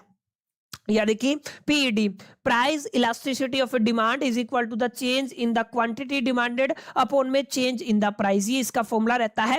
अब याद रखना है, पीईडी की कुछ वैल्यूज आती हैं, पीईडी की वैल्यूज के बिहाफ पे हम लोग रिजल्ट को प्रेडिक्ट करते हैं। जैसे अगर आपकी पीईडी की वैल्यू 1 आती है, याद रखिएगा, अगर आपकी पीईडी की वैल्यू 1 आती है तो हम लोग कहेंगे आपका जो पीईडी अगर 1 आ जाता है तो ये आपका यूनिटरी इलास्टिक रहेगा। रिजल्ट कैसा है, यूनिटरी इलास्टिक, यानी आप लोग कहेंगे सर आपने पीईडी निकाला और पीईडी का वैल्यू कितना आ गया, 1 आ गया। 1 का मतलब होता है यूनिट, क्या होता है, यूनिट। तो आप लोग क्या कहेंगे, ये आपका जो रिजल्ट है ये कैसा है आपका, ये आपका यूनिटरी इलास्टिक है। ठीक है, तो आपको याद रखना है ये रिजल्ट कैसा है, आपका यूनिटरी इलास्टिक है। अब 0 भी आ सकता है, 0 अगर आ जाए आपका रिजल्ट तो हम लोग इसको कहेंगे परफेक्टली इलास्टिक। ठीक है, आप लोग क्या कहेंगे, आप लोग कहेंगे परफेक्टली इलास्टिक। ठीक है, तो आपको क्या याद रखना है, ये क्या आएगा आपका, परफेक्टली इलास्टिक आएगा। और अगर आपका ये जो रिजल्ट है 1 से बड़ा आ जाता है तो आप लोग कहेंगे इलास्टिक डिमांड है, और अगर आपका 1 से छोटा आ जाए तो हम लोग कहेंगे इन इलास्टिक डिमांड है। क्लियर है? और अगर आपका इनफाइनाइट आ जाता है तो इसको परफेक्टली इलास्टिक बोलेंगे। अब देखिए इनका रिजल्ट क्या, पहले ये समझे, ठीक है ना, कि एग्जैक्टली अगर आपका 1 आता है तो ये आपका यूनिटरी इलास्टिक रहेगा, अगर आपका लेस देन 1 आता है इन इलास्टिक डिमांड डिमांड रहेगा, अगर ग्रेटर देन 1 आता है तो इलास्टिक डिमांड रहेगा, अगर इक्वल टू 0 आता है तो परफेक्टली इन इलास्टिक, अगर आपका इनफाइनाइट आता है तो परफेक्टली इलास्टिक। इन सब के ग्राफ है, इन सब के क्या है, ग्राफ है, अभी आपको पढ़ाऊंगा, जिसको आपको याद रखना है और अपने पेपर के अंदर बना के आना, ठीक है। सिंपल शब्दों में आप लोग क्या कह सकते हैं, आप लोग कह सकते हैं ये हमें बताता है कि exactly how much demand change, आगे एग्जैक्टली आपकी डिमांड कितनी चेंज हुई है जब हमने किस में चेंज किया है, प्राइस में चेंज किया है, समझ में आया। प्राइस में चेंज करने की वजह से डिमांड कितनी बदली है, ये जो रिलेशनशिप है इसको कहते हो आप लोग पीईडी। अब ध्यान से समझना, दो फैक्टर है जिनको हमें अंडरस्टैंड करना, ठीक है। यहाँ पे ये जो ग्राफ है ना बहुत इंपॉर्टेंट रहने वाले हैं आपके एग्जामिनेशन के प्रोस्पेक्टिव से, तो इसको आप लोग बहुत अच्छे से समझ के जाइएगा। परफेक्टली इलास्टिक की कंडीशन क्या थी माय डियर फ्रेंड्स, देखिए मैं बहुत डिटेल में जाकर के बता रहा हूं। परफेक्टली इलास्टिक की कंडीशन थी अगर आपका पीडी कितना आ जाता है, इनफाइनाइट आ जाता है, क्या आ जाता है आपका, इनफाइनाइट। तो फॉर्मूला क्या था माय डियर फ्रेंड्स, यहां पे लिख देता हूं, हमने फॉर्मूला पढ़ा है PED is equal to the, हमने क्या करना है, delta change in quantity upon में हम लोग क्या लेके चलते हैं, डेल्टा चेंज इन प्राइस। ये वाला फॉर्मूला है जो इन तमाम रिजल्ट्स को प्रेडिक्ट करेगा, क्लियर है। अब आपको समझना क्या है, हमें आंसर निकालना है आपका कितना, एग्जैक्टली इन्फिनिटी, कितना निकालना है, इन्फिनिटी। इन्फिनिटी आंसर तब आएगा जब आपका डिनोमिनेटर जीरो हो जाए, डिनोमिनेटर क्या हो जाए, जीरो। किसी भी केस में न्यूमिनेटर की कुछ वैल्यू हो, डिनोमिनेटर जीरो हो जाए तो आपका रिजल्ट आएगा इनफाइनाइट। अब ध्यान से समझना, ऊपर है क्वांटिटी, क्वांटिटी के अंदर कोई चेंज आया उसको एक बार भूल जाइए, आप लोग समझिए प्राइस कांस्टेंट हो गया, प्राइस फिक्स हो गया है, यानी कि पहले भी 10 था, आपने मान लीजिए 1000 यूनिट्स ऑर्डर किए तो भी हमने प्राइस 10 रखा, आपने 10,000 यूनिट्स ऑर्डर किए तो भी हमने प्राइस 10 रखा। अब देखिए क्वांटिटी तो बदला, न्यूमिनेटर तो बदला, लेकिन डिनोमिनेटर में बदलाव कितना है, 10 माइनस 10 कितना आ गया, 0। और अगर डिनोमिनेटर 0 है तो आपका रिजल्ट कैसा आएगा, इनफाइनाइट, यानी कि आपका पीडी यानी कि प्राइस इलास्टिक जिसको डिमांड बोलते हो उसका वैल्यू कितना है, इनफाइनाइट आया। तो इस तरीके का ग्राफ कैसे बनेगा, हमने प्राइस फिक्स कर दिया, डिमांड चेंज किया, प्राइस फिक्स कर दिया, डिमांड चेंज किया, यानी कि आप लोगों ने क्या किया, आपने प्राइस को फिक्स कर दिया, ठीक है ना। ये क्या है, प्राइस वाला एक्सिस है और ये क्या है, क्वांटिटी वाला एक्सिस है। हमारा क्वांटिटी कुछ था पहले, तब भी हमारा सेम प्राइस था, यानी ध्यान दीजिए कि तब भी हमारा क्या था, सेम प्राइस था। हमने क्वांटिटी तो चेंज की लेकिन प्राइस तो हमारा फिक्स है, फिर भी हमारा क्या है, प्राइस फिक्स है। इसका मतलब हम लोग ये कह सकते हैं कि डेल्टा चेंज, ये जो प्राइस में चेंज 0 आया जिसकी वजह से आपका रिजल्ट कितना आ जाएगा, इनफाइनाइट। और अगर आपका इनफाइनाइट आता है तो ये क्या हो जाएगा, परफेक्टली इलास्टिक हो जाएगा, समझ में आया, क्लियर। ये पहला केस था। दूसरा केस क्या है my dear friends, perfectly inelastic. Perfectly inelastic का केस क्या था, अगर आपका पीईडी कितना आ जाता है, 0 आ जाता है, ठीक है, कितना आ जाता है, 0। अभी तक मैंने बताया अगर आपका न्यूमिनेटर 0 है तो आपका आंसर इनफाइनाइट, सॉरी आपका डिनोमिनेटर 0 है तो आंसर इनफाइनाइट, अगर आपका न्यूमिनेटर 0 है तो आपका आंसर आएगा 0। यानी कि प्राइस तो बदलेगा, प्राइस तो बदलेगा, क्वांटिटी नहीं बदलेगा, क्वांटिटी फिक्स हो गया, यानी कि क्वांटिटी कितना भी लो प्राइस सेम रखेंगे, सॉरी क्वांटिटी सेम रखेंगे, प्राइस कितना भी रहे, ठीक है ना। यानी आप लोग देखेंगे तो क्वांटिटी हमने फिक्स कर दिया, हमने पहले जब प्राइस पी रखा तो हमारा क्वांटिटी सेम था, जब हमने प्राइस चेंज कर दिया तो क्वांटिटी चेंज हुआ, यानी कि प्राइस, नीचे वाली टर्म तो, नीचे वाली डिजिट तो बदल रही है, नीचे वाली डिजिट तो चेंज हो रही है, लेकिन आपको ध्यान क्या रखना है, जो आपका क्वांटिटी है वो नहीं बदल रहा है, यानी कि डेल्टा क्यू के अंदर चेंज 0 है। और अगर आपका न्यूमिनेटर 0, डिनोमिनेटर कुछ वैल्यू है तो आंसर कितना आएगा, 0 आएगा। दैट्स व्हाई हम लोग कहेंगे ये जो रिजल्ट है किसका है, आपका परफेक्टली इनइलास्टिक का, ठीक है।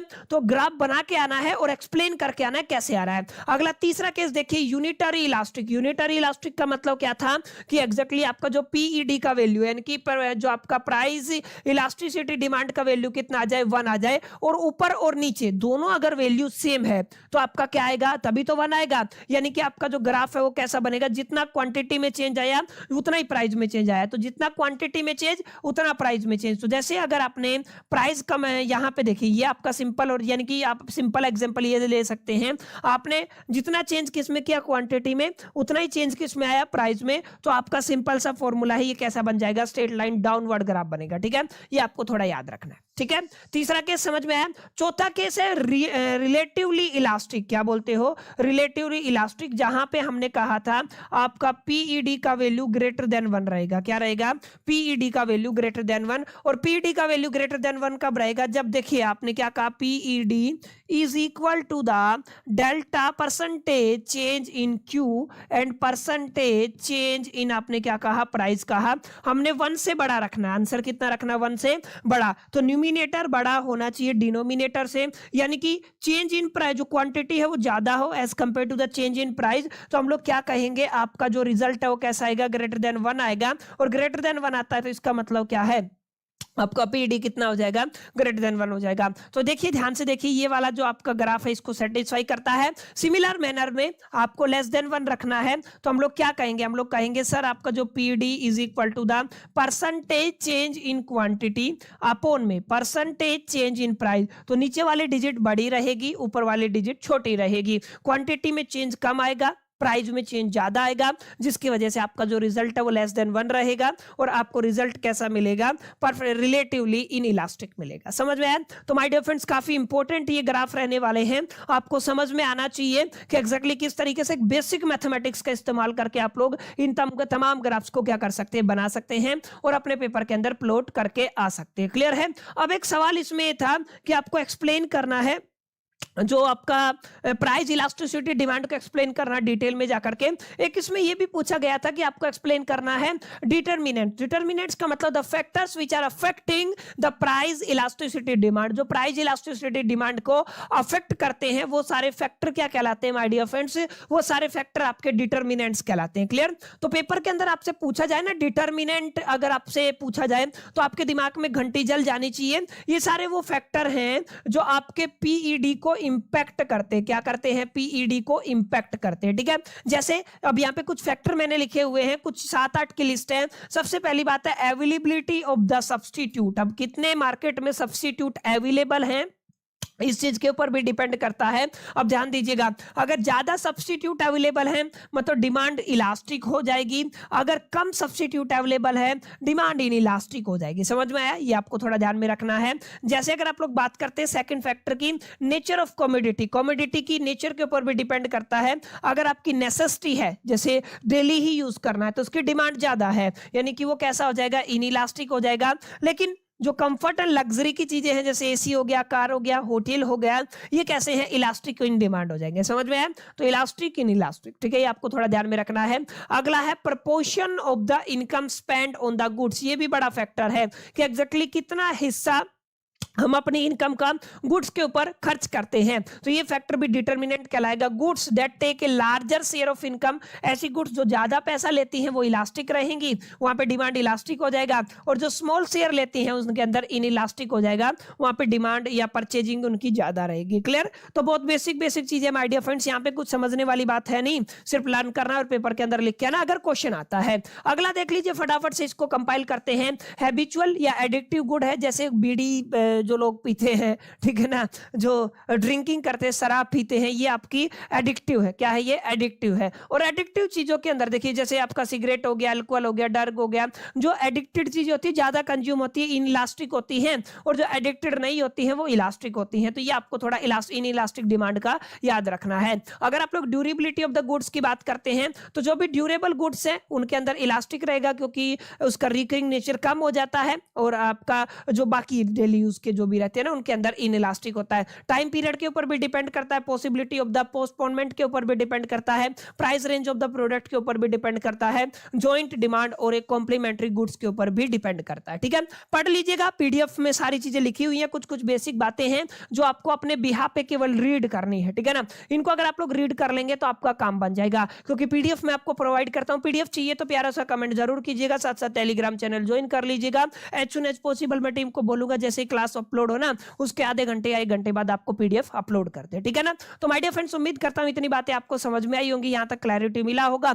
और अभी तक की जो क्लास करीब 1 घंटा हमको होने वाला है, हमने काफी चीजों को अंडरस्टैंड किया है डिटेल में जाकर के, और उम्मीद करता हूं बिजनेस इकोनॉमिक्स आपको अच्छे से समझ में आया होगा। ऑल्दो हमारा सब्जेक्ट नहीं है, फर्स्ट टाइम एक्सपीरियंस है, लेकिन मेरी कोशिश है कि मैं आपको सारी चीजें अच्छे से डिलीवर कर पाऊं, इतना अच्छे से डिलीवर कर पाऊं कि कम से कम आप लोग अपने पेपर के अंदर तो फोड़ के आ सके। ठीक है ना, चलिए आगे चलते हैं।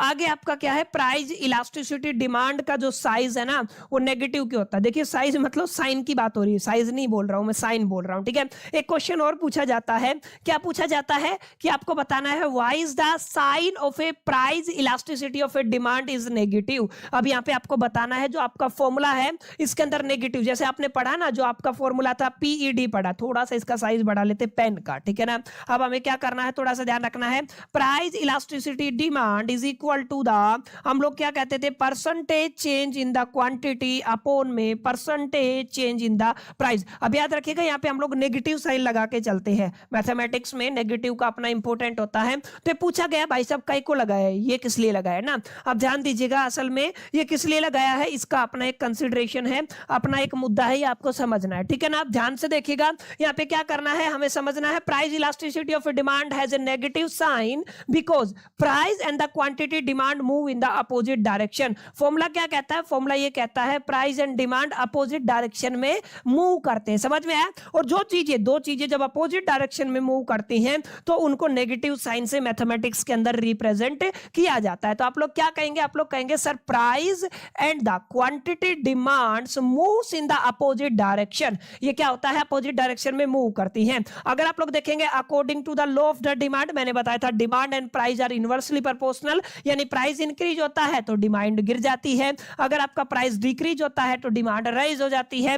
और कैसा रिलेशन है, इनवर्स रिलेशन है, और inverse relation is called the negative. इसको क्या कहते हैं माय डियर फ्रेंड्स, आप लोग नेगेटिव से ही रिप्रेजेंट करते हैं। दैट्स व्हाई वी कैन से जो प्राइस इलास्टिसिटी डिमांड है उसका साइन कैसा होता है, नेगेटिव होता है। ये फॉर्मूला है, इसके अंदर लगा नहीं है लेकिन होता है, नेगेटिव होता है, ठीक है ना। आप लोग याद रखिएगा नेगेटिव होता है। अच्छा यहाँ पे ध्यान रखिएगा, यहाँ पे इस फॉर्मूले के अगर आप लोग रिजल्ट की बात करते हैं, इस फॉर्मूले के रिजल्ट की बात करते हैं तो always result in negative value because, ये नेगेटिव क्यों आएगा ध्यान से समझिएगा।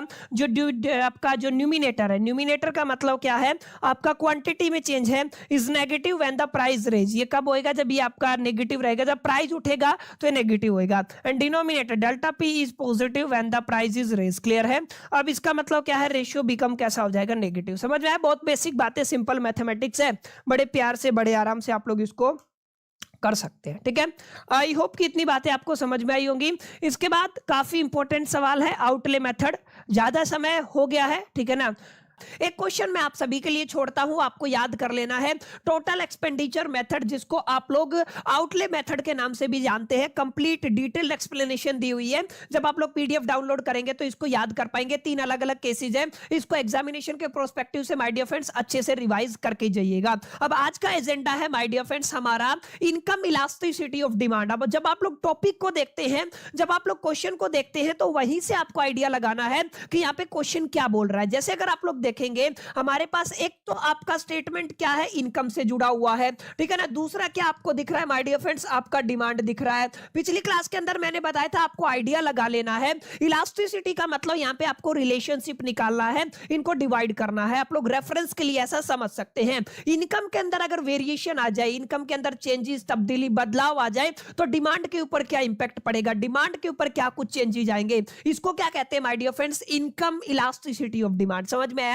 यानी इनकम अगर बदल जाती है तो डिमांड किस तरीके से बदलती है, इसको क्या बोलते हो आप लोग, इसको बोलते हो इनकम इलास्टिसिटी ऑफ डिमांड। इसका शॉर्ट एब्रीविएशन रहेगा, याद रखिएगा YED, बहुत इंपॉर्टेंट है, एग्जामिनेशन में कंफ्यूज मत हो जाना।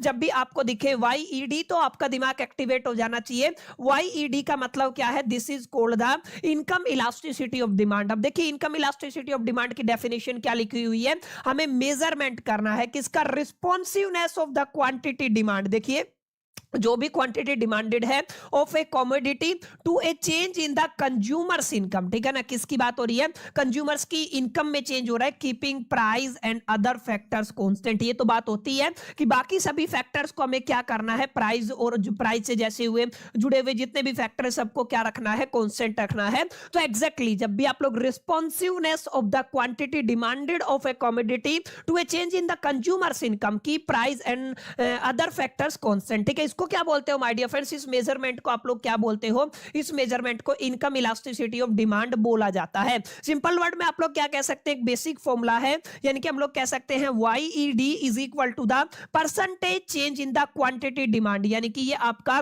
परसेंटेज चेंज है, किसके अंदर परसेंटेज चेंज है, क्वांटिटी डिमांड के अंदर परसेंटेज चेंज है, आपको चेंज करना है किसके अंदर, इनकम के अंदर। तो मैं यहाँ पे लिख देता हूं परसेंटेज चेंज इन आई का मतलब क्या है, यहाँ पे इनकम है। तो माय डियर फ्रेंड सिंपल सा फॉर्मूला क्या बना, YED यानी कि income elasticity of demand is equal to the percentage change in quantity demanded upon में क्या आ जाएगा, percentage change in income is called, इसको आप लोग क्या बोलते हैं, इनकम इलास्टिसिटी ऑफ डिमांड। ठीक है, अब अगर आप लोग यहाँ पे देखेंगे ना, यहाँ पे काफी इंपॉर्टेंट है, अगर आपकी इनकम चेंज होती है, अगर आपकी इनकम बढ़ती है, अगर आपकी इनकम इंक्रीज होती है, तो याद रखिएगा आपकी जो डिमांड है ना वो इंक्रीज भी हो सकती है माय डियर फ्रेंड्स, और वो डिक्रीज भी हो सकती है, यानी कि डिमांड इंक्रीज भी हो सकती है, डिक्रीज भी हो सकती है अगर आपकी इनकम बढ़ती है।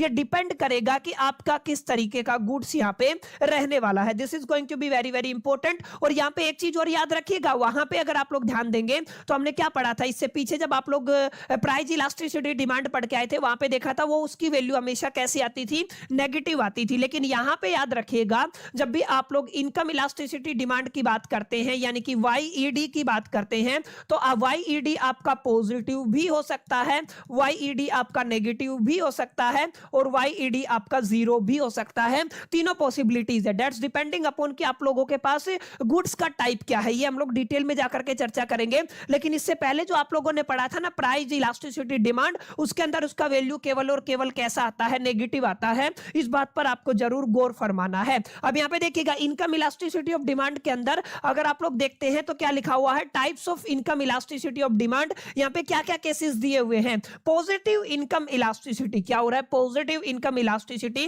यानी कि ये जो वैल्यू है ये ग्रेटर देन जीरो रहेगी। अगर आप लोग बात करते हैं नेगेटिव की माय डियर फ्रेंड्स, तो नेगेटिव में क्या रहेगी, आपकी जो इनकम की जो बात हो रही है, इनकम इलास्टिसिटी डिमांड की बात हो रही है, वो लेस देन जीरो रहेगी। और अगर ये आपकी वैल्यू एग्जैक्टली जीरो आ जाती है, तीनों केसेस को आपको याद करके चलना है आपके पेपर के लिए कि क्या कुछ लिख के आना। देखिए अगर आप लोग देखेंगे पॉजिटिव इनकम इलास्टिसिटी की बात करते हैं, तो यहां पे भी आपके अलग अलग दो केसेस बन रहे हैं, केस नंबर 1 और केस नंबर 2। केस नंबर 1 में हम लोग नेसेसिटीज को लेके चलते हैं, केस नंबर 2 में हम लोग लग्जरीज को लेके चलते हैं। नेसेसिटी वाले केस के अंदर याद रखिएगा जो आपकी बेसिकली इनकम इलास्टिसिटी डिमांड है वो 0 से और 1 के बीच में एग्जिस्ट करती है, और लग्जरी के केस में ग्रेटर देन 1 रहती है। क्लियर। और ऐसे ही अगर आप लोग बात करते हैं नेगेटिव इनकम इलास्टिसिटी की, यानी कि जो आपका इनकम इलास्टिसिटी डिमांड है अगर वो 0 से कम आता है, इस केस की अगर आप लोग बात करते हैं तो ध्यान रखिएगा डिमांड डिक्रीज होती है जब इनकम क्या हो जाती है, इंक्रीज हो जाती है।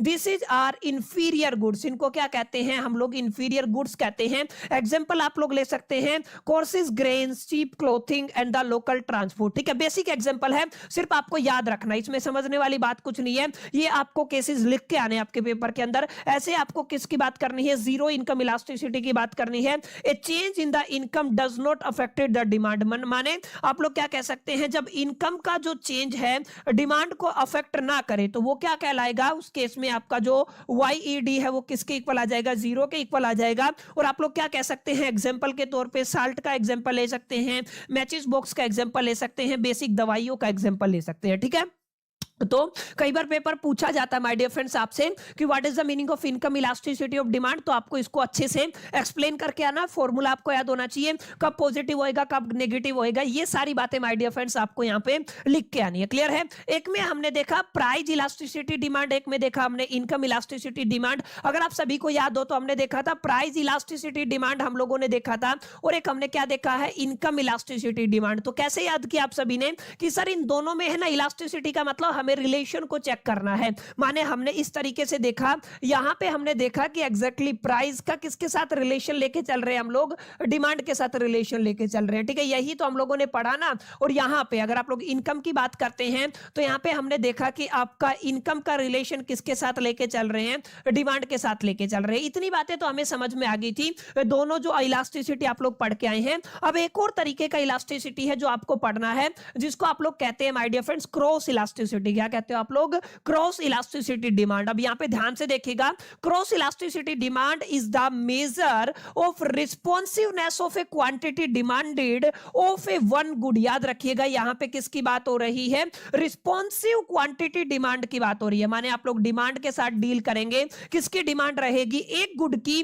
Change in the price of another related goods. काफी इंपॉर्टेंट बात है यहाँ पर, जो चेंज होगा ना वो किस में होगा, उसके प्राइस, जो कोई दूसरी गुड्स है उसके प्राइस के अंदर चेंज होगा, keeping another functions are constant. इसको क्या बोलते हो माय डियर फ्रेंड्स, इसको बोलते हो क्रॉस इलास्टिसिटी डिमांड। अब ध्यान रखिएगा, बिल्कुल सिंपल सी बात है, it just similar to the price elasticity demand. Price elasticity demand के अंदर हमने क्या पढ़ा था कि यहाँ पे जिस गुड्स का प्राइस है ना, प्राइस के अंदर तब्दीली आएगी, उसी गुड्स की डिमांड के अंदर तब्दीली आएगी। अब यहाँ पे क्या होगा, क्रॉस इलास्टिसिटी ऑफ डिमांड के अंदर हमारे पास दो अलग अलग गुड्स होंगी। जैसे लेटर से मैंने मान लिया है हमारे पास एक गुड्स G1 है और एक आपका गुड G2 है, क्लियर है। अब होगा क्या, हमें चेक क्या करना है, हमें रिस्पॉन्सिवनेस डिमांड किसकी चेक करनी है, G1 की। लेकिन जो चेंज है वो किसके अंदर आ रहा है, G2 के अंदर आ रहा है। That's why we can say measure of the responsiveness of the quantity demanded of the one good to change in the price of an another related goods. बाकी सब फैक्टर को क्या करके चलना है,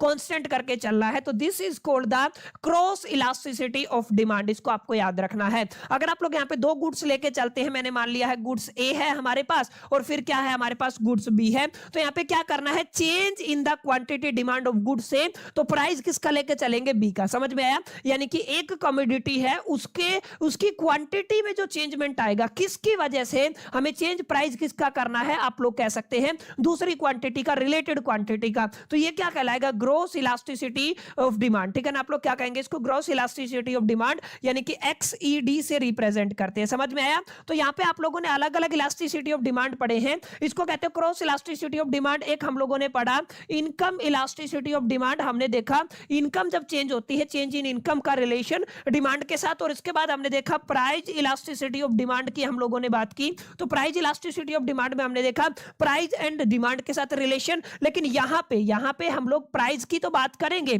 प्राइस एंड डिमांड की तो बात करेंगे यहाँ पे, लेकिन दो रिलेटिव कॉन्सेप्ट रहेंगे। ठीक है ना, यहाँ पे भी किसकी बात होगी, आपकी प्राइस एंड डिमांड की ही बात होगी, लेकिन यहाँ पे गुड्स रहेंगी दो, एक का इंपैक्ट दूसरे के ऊपर आपको चेक करना है। इसके अलावा आपने क्या पढ़ा था, प्राइस इलास्टिसिटी ऑफ डिमांड कैसी वैल्यू देगा, आपको नेगेटिव देगा। लेकिन जो आपका इनकम इलास्टिसिटी ऑफ डिमांड है, ये पॉजिटिव भी हो सकता है, ये नेगेटिव भी हो सकता है और ये जीरो भी हो सकता है। समझ में आया। ये सारी बातें अभी तक हम लोग पढ़ के आ चुके हैं, समझ में आई इतनी बातें। चलिए अब आगे चलते हैं। आगे अगर आप लोग ध्यान से देखेंगे ना, तो काफी इंपॉर्टेंट बातें मैंने यहाँ पे लिखी हुई है। अच्छा, जैसे आपने पढ़ा ना ग्रॉस इलास्टिसिटी, जैसे सबसे पहले हम लोगों ने क्या पढ़ा था, प्राइस इलास्टिसिटी ऑफ डिमांड पढ़ा था। तो क्या बताया मैंने, माय डियर फ्रेंड्स, ये केवल और केवल कैसी वैल्यू देगा, आपको नेगेटिव वैल्यू देगा। इसके बाद हम लोगों ने क्या पढ़ा, इनकम इलास्टिसिटी ऑफ डिमांड हम लोगों ने पढ़ा। तो इसके केस में हमारे पास आया सर पॉजिटिव वैल्यू भी आ सकती है, नेगेटिव वैल्यू भी आ सकती है और जीरो भी आ सकती है। और मैंने बताया तीनों केसेस आपको याद करने हैं, पेपर के अंदर पूछे जा सकते हैं। इसके बाद हम लोग पूछ रहे हैं क्रॉस इलास्टिसिटी डिमांड की।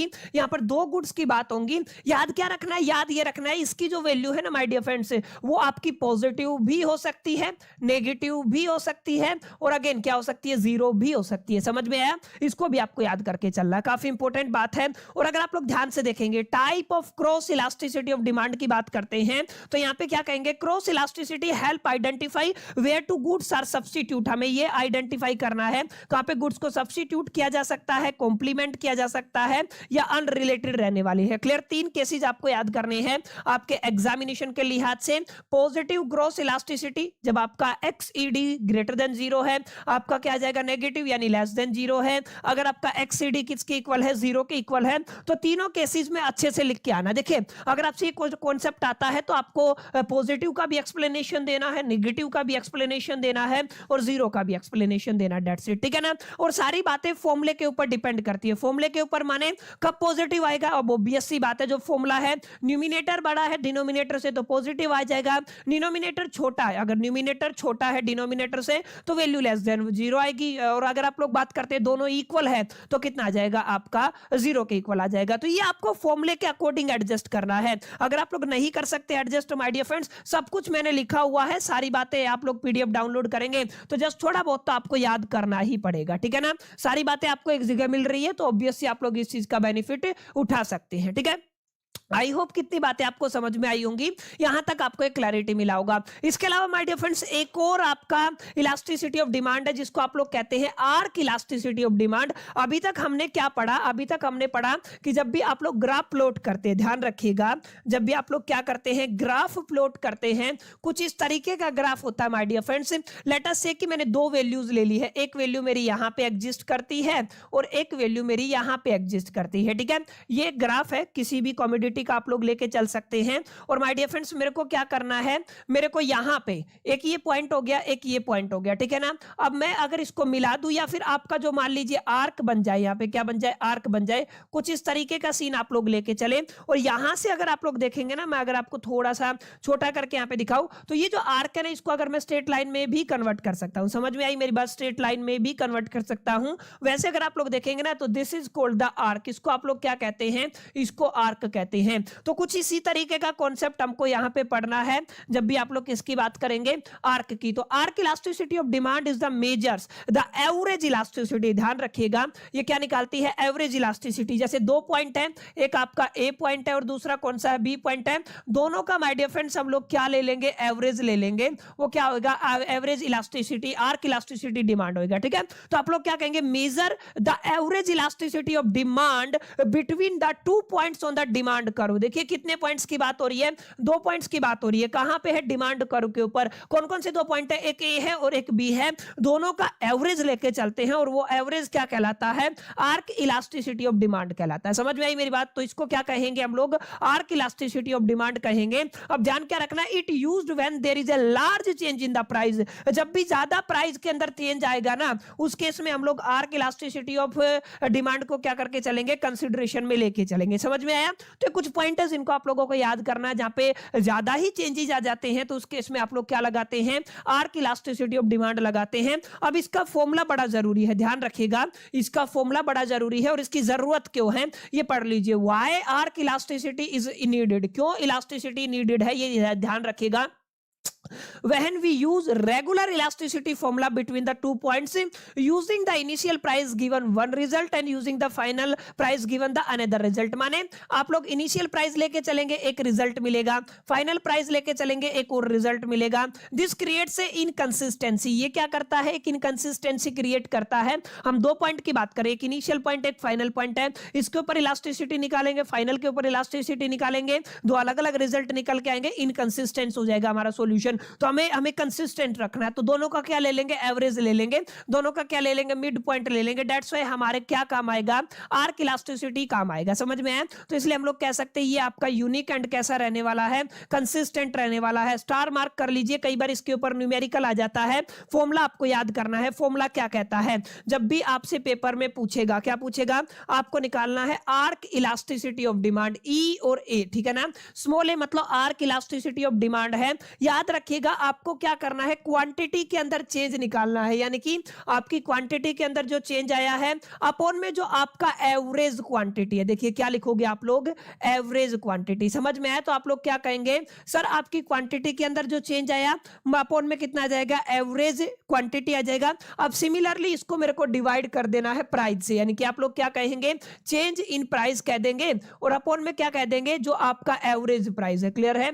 एक एवरेज प्राइस और एक आपका क्या आ जाएगा, चेंज इन प्राइस। ये दोनों चीजें आपको लेके चलनी है। समझ में आई मेरी बात। यानी कि आपको क्या करना है, आपको एक बेसिक सा कॉन्सेप्ट अंडरस्टैंड करना है जिसको आप लोग क्या कहते हैं, this is called arc elasticity of a need या आर्क इलास्टिसिटी डिमांड, जिसका फॉर्मूला क्या रहेगा, ये देखिए यहाँ पे भी लिखा हुआ है। क्या है इसका फॉर्मूला, फॉर्मूला है आपका चेंज इन क्वांटिटी अपॉन में average quantity, change in price upon में एवरेज प्राइस। अब ध्यान रखिएगा कैसे निकालना है। देखिए अगर आप लोग कहते हैं मैं चेंज इन क्वांटिटी की बात करता हूं तो मेरे पास दो क्वांटिटी है, Q2 है और एक क्या आ जाएगा आपका Q1 आ जाएगा। दोनों को माइनस कर देता हूं, फाइनल माइनस इनिशियल, तो मेरे पास चेंज इन क्वांटिटी आ गया।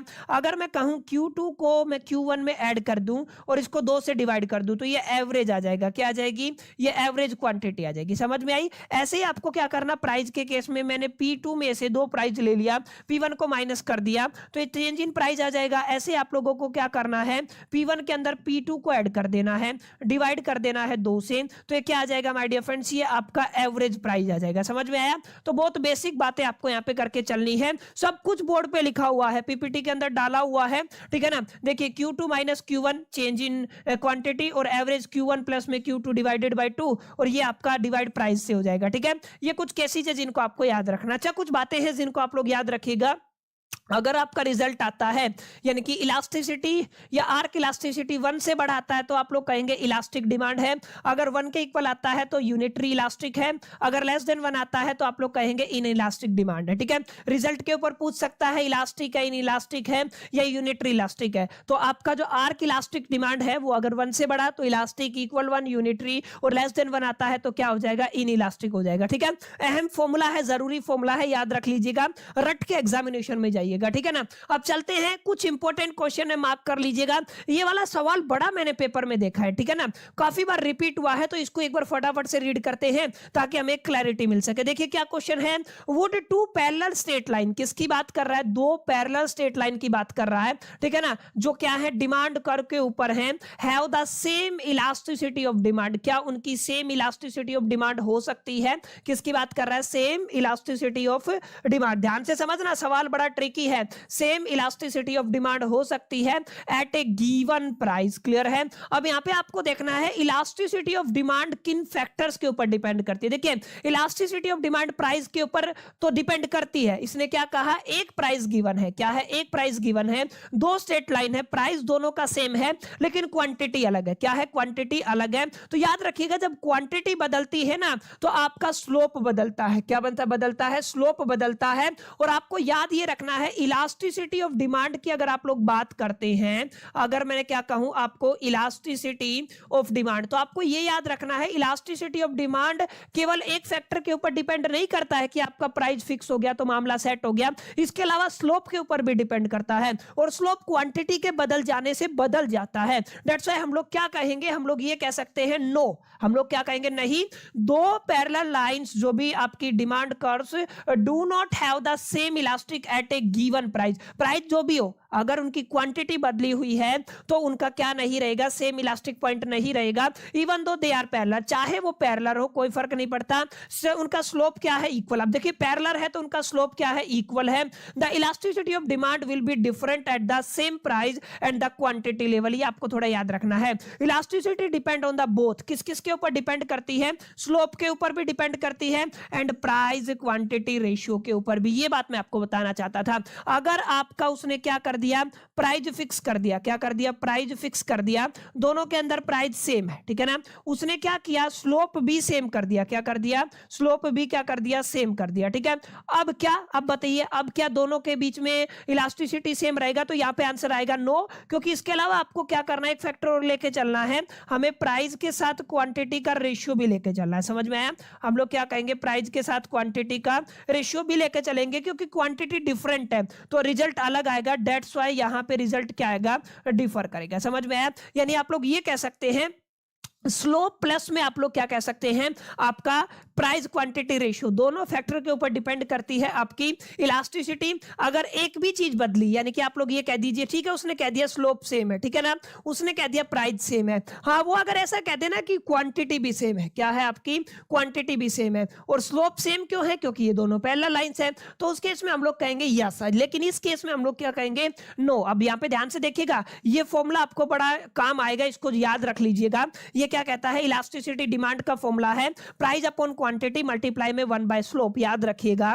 क्या फॉर्मूला कहता है, फॉर्मूला कहता है elasticity of demand is equal to the price divided by quantity multiply में आप लोग क्या कहेंगे, 1 डिवाइडेड बाय स्लोप। ये फॉर्मूला आपको याद रखना है, काफी न्यूमेरिकल इसके ऊपर बेस्ड होता है, ठीक है ना। अब यहाँ पे ध्यान रखिएगा, क्योंकि यहाँ पे जो ये वाला फैक्टर स्लोप उसने सेम दे दिया, क्या दे दिया, ये वाला फैक्टर उसने क्या दे दिया, सेम दे दिया, लेकिन जो ये रेशियो है प्राइस और क्वांटिटी का, ये दोनों चीजें तो डिफरेंट होगी ना, क्योंकि उसने प्राइस ही तो सेम दिया है, प्राइस ही तो क्या किया है, सेम दिया है। क्वांटिटी तो बदलेगा, क्वांटिटी बदलेगा तो आपका रिजल्ट भी बदलेगा, और रिजल्ट भी बदलेगा तो हम लोग ये कह सकते हैं पहले केस में जो P बाई Q1 आया था, दूसरे केस में P बाई Q2 है, वो इक्वल नहीं है, इक्वल नहीं है तो हम लोग कहेंगे इलास्टिसिटी ऑफ डिमांड भी इक्वल नहीं है, सेम नहीं है। फॉर्मूला याद रखना, elasticity of demand is equal to the price upon quantity multiply by 1 by slope, that's it. Clear है? छोटा सा क्वेश्चन था, उम्मीद करता हूं आपको समझ में आ गया होगा। ठीक है, एक ये क्वेश्चन है, ये आपको रीड करके जाना है। सेम कॉन्सेप्ट जो मैंने आपको समझाया है ना, इसी के बिहा पे है, आपको जस्ट थोड़ा सा दिमाग लगाना है और एक बार पढ़ के जाना है। सेम क्वेश्चन है, एग्जामिनेशन में रिपीट कोई भी सवाल हो सकता है जो आज मैं करा रहा हूं, तो मेक श्योर करके माय डियर फ्रेंड्स इनको अच्छे से पढ़ के जाना। सेम उसी कॉन्सेप्ट पे है जो मैंने पढ़ाया है, यानी कि P by Q multiply by 1 by slope. तो एक बार इसको अच्छे से पढ़ लीजिएगा और इसका आंसर भी फ्रेम कर दीजिएगा, पहले खुद ट्राई कीजिएगा, नहीं आए तो मैंने सारी चीजें इसके अंदर लिखी हुई है। क्लियर? उम्मीद करता हूं यहां तक माय डियर फ्रेंड्स आपको क्लैरिटी मिला होगा। ये एक और सवाल है, slope of a demand curve is one of the determinant of the elasticity of demand, explain करना है। बहुत बेसिक कॉन्सेप्ट है। यहां पे क्या पूछ रहा है कि slope of a demand curve, यानी कि जो भी आपकी डिमांड कर्व है उसका स्लोप है वो क्या है, वन ऑफ द डिटरमिनेंट है। डिटरमिनेंट का मतलब इंग्रेडिएंट है जिनसे मिलकर वो बना होता है, of the elasticity of demand explain करना है।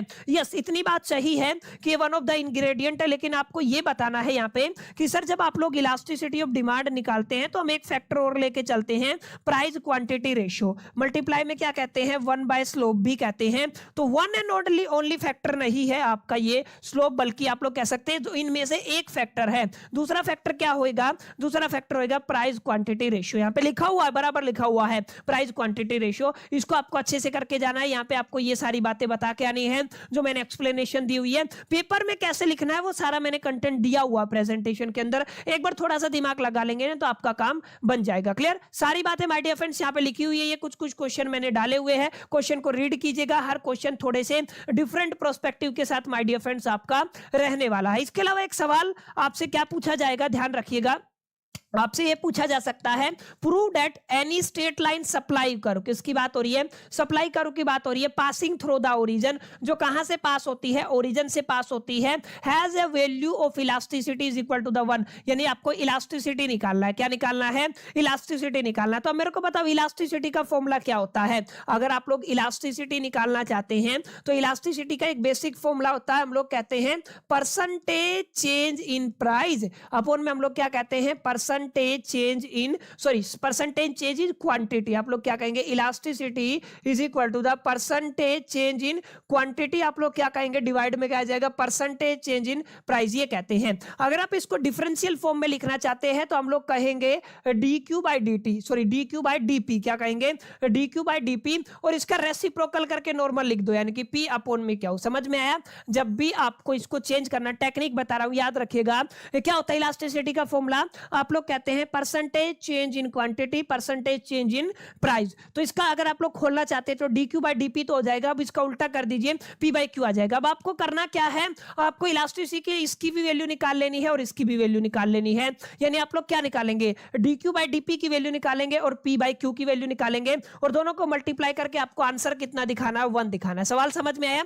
बेसिक सा सवाल है। देखिए यहाँ पे आप भी इसका सॉल्यूशन भी कर देते हैं। देखिए सॉल्यूशन क्या गिवन है, यहाँ पे आप लोग देख लीजिए, इक्वेशन ऑफ लाइन आप लोगों ने मान लिया Q is equal to the KP है। याद रखिएगा Q का मतलब क्वांटिटी, P का मतलब प्राइस, और K हमेशा किससे बड़ा रहेगा, स्लोप ऑफ कोफिशिएंट बोलते हैं इसको, ग्रेटर देन 0 है। ठीक है, तो Q is equal to the KP equation आपने माना, ये वाला फॉर्मूला मैंने समझा दिया है कैसे आया है। ठीक है, अब करना क्या है, Q is equal to the KP को आपको डिफरेंशिएट कर देना है P के रिस्पेक्ट में, यानी कि आपका जो क्या है, Q is equal to the KP है, इसको अगर आप लोग P के रिस्पेक्ट में डिफरेंशिएट करेंगे तो क्या बनेगा, DQ, और P के रिस्पेक्ट में क्या आ जाएगा, DP, और यहाँ पे देखिएगा P के रिस्पेक्ट में क्या हो जाएगा, 1। तो यानी कि आप लोग क्या कहेंगे, DQ बाई DP की वैल्यू कितनी आ गई है, K आ गई है। देखिए DQ बाई DP की वैल्यू कितनी आ गई है, K आ गई है। अब जो ये फॉर्मूला आपने पढ़ा था, ये वाला ना, तो इसकी जगह आप लोग क्या पुट कर सकते हैं, इसकी जगह K पुट कर सकते हैं, यानी कि elasticity is equal to the K multiply में P अपॉन में क्या हो। समझ में आई इतनी बात? तो यहाँ पे देखिए ये आ गई ना इक्वेशन,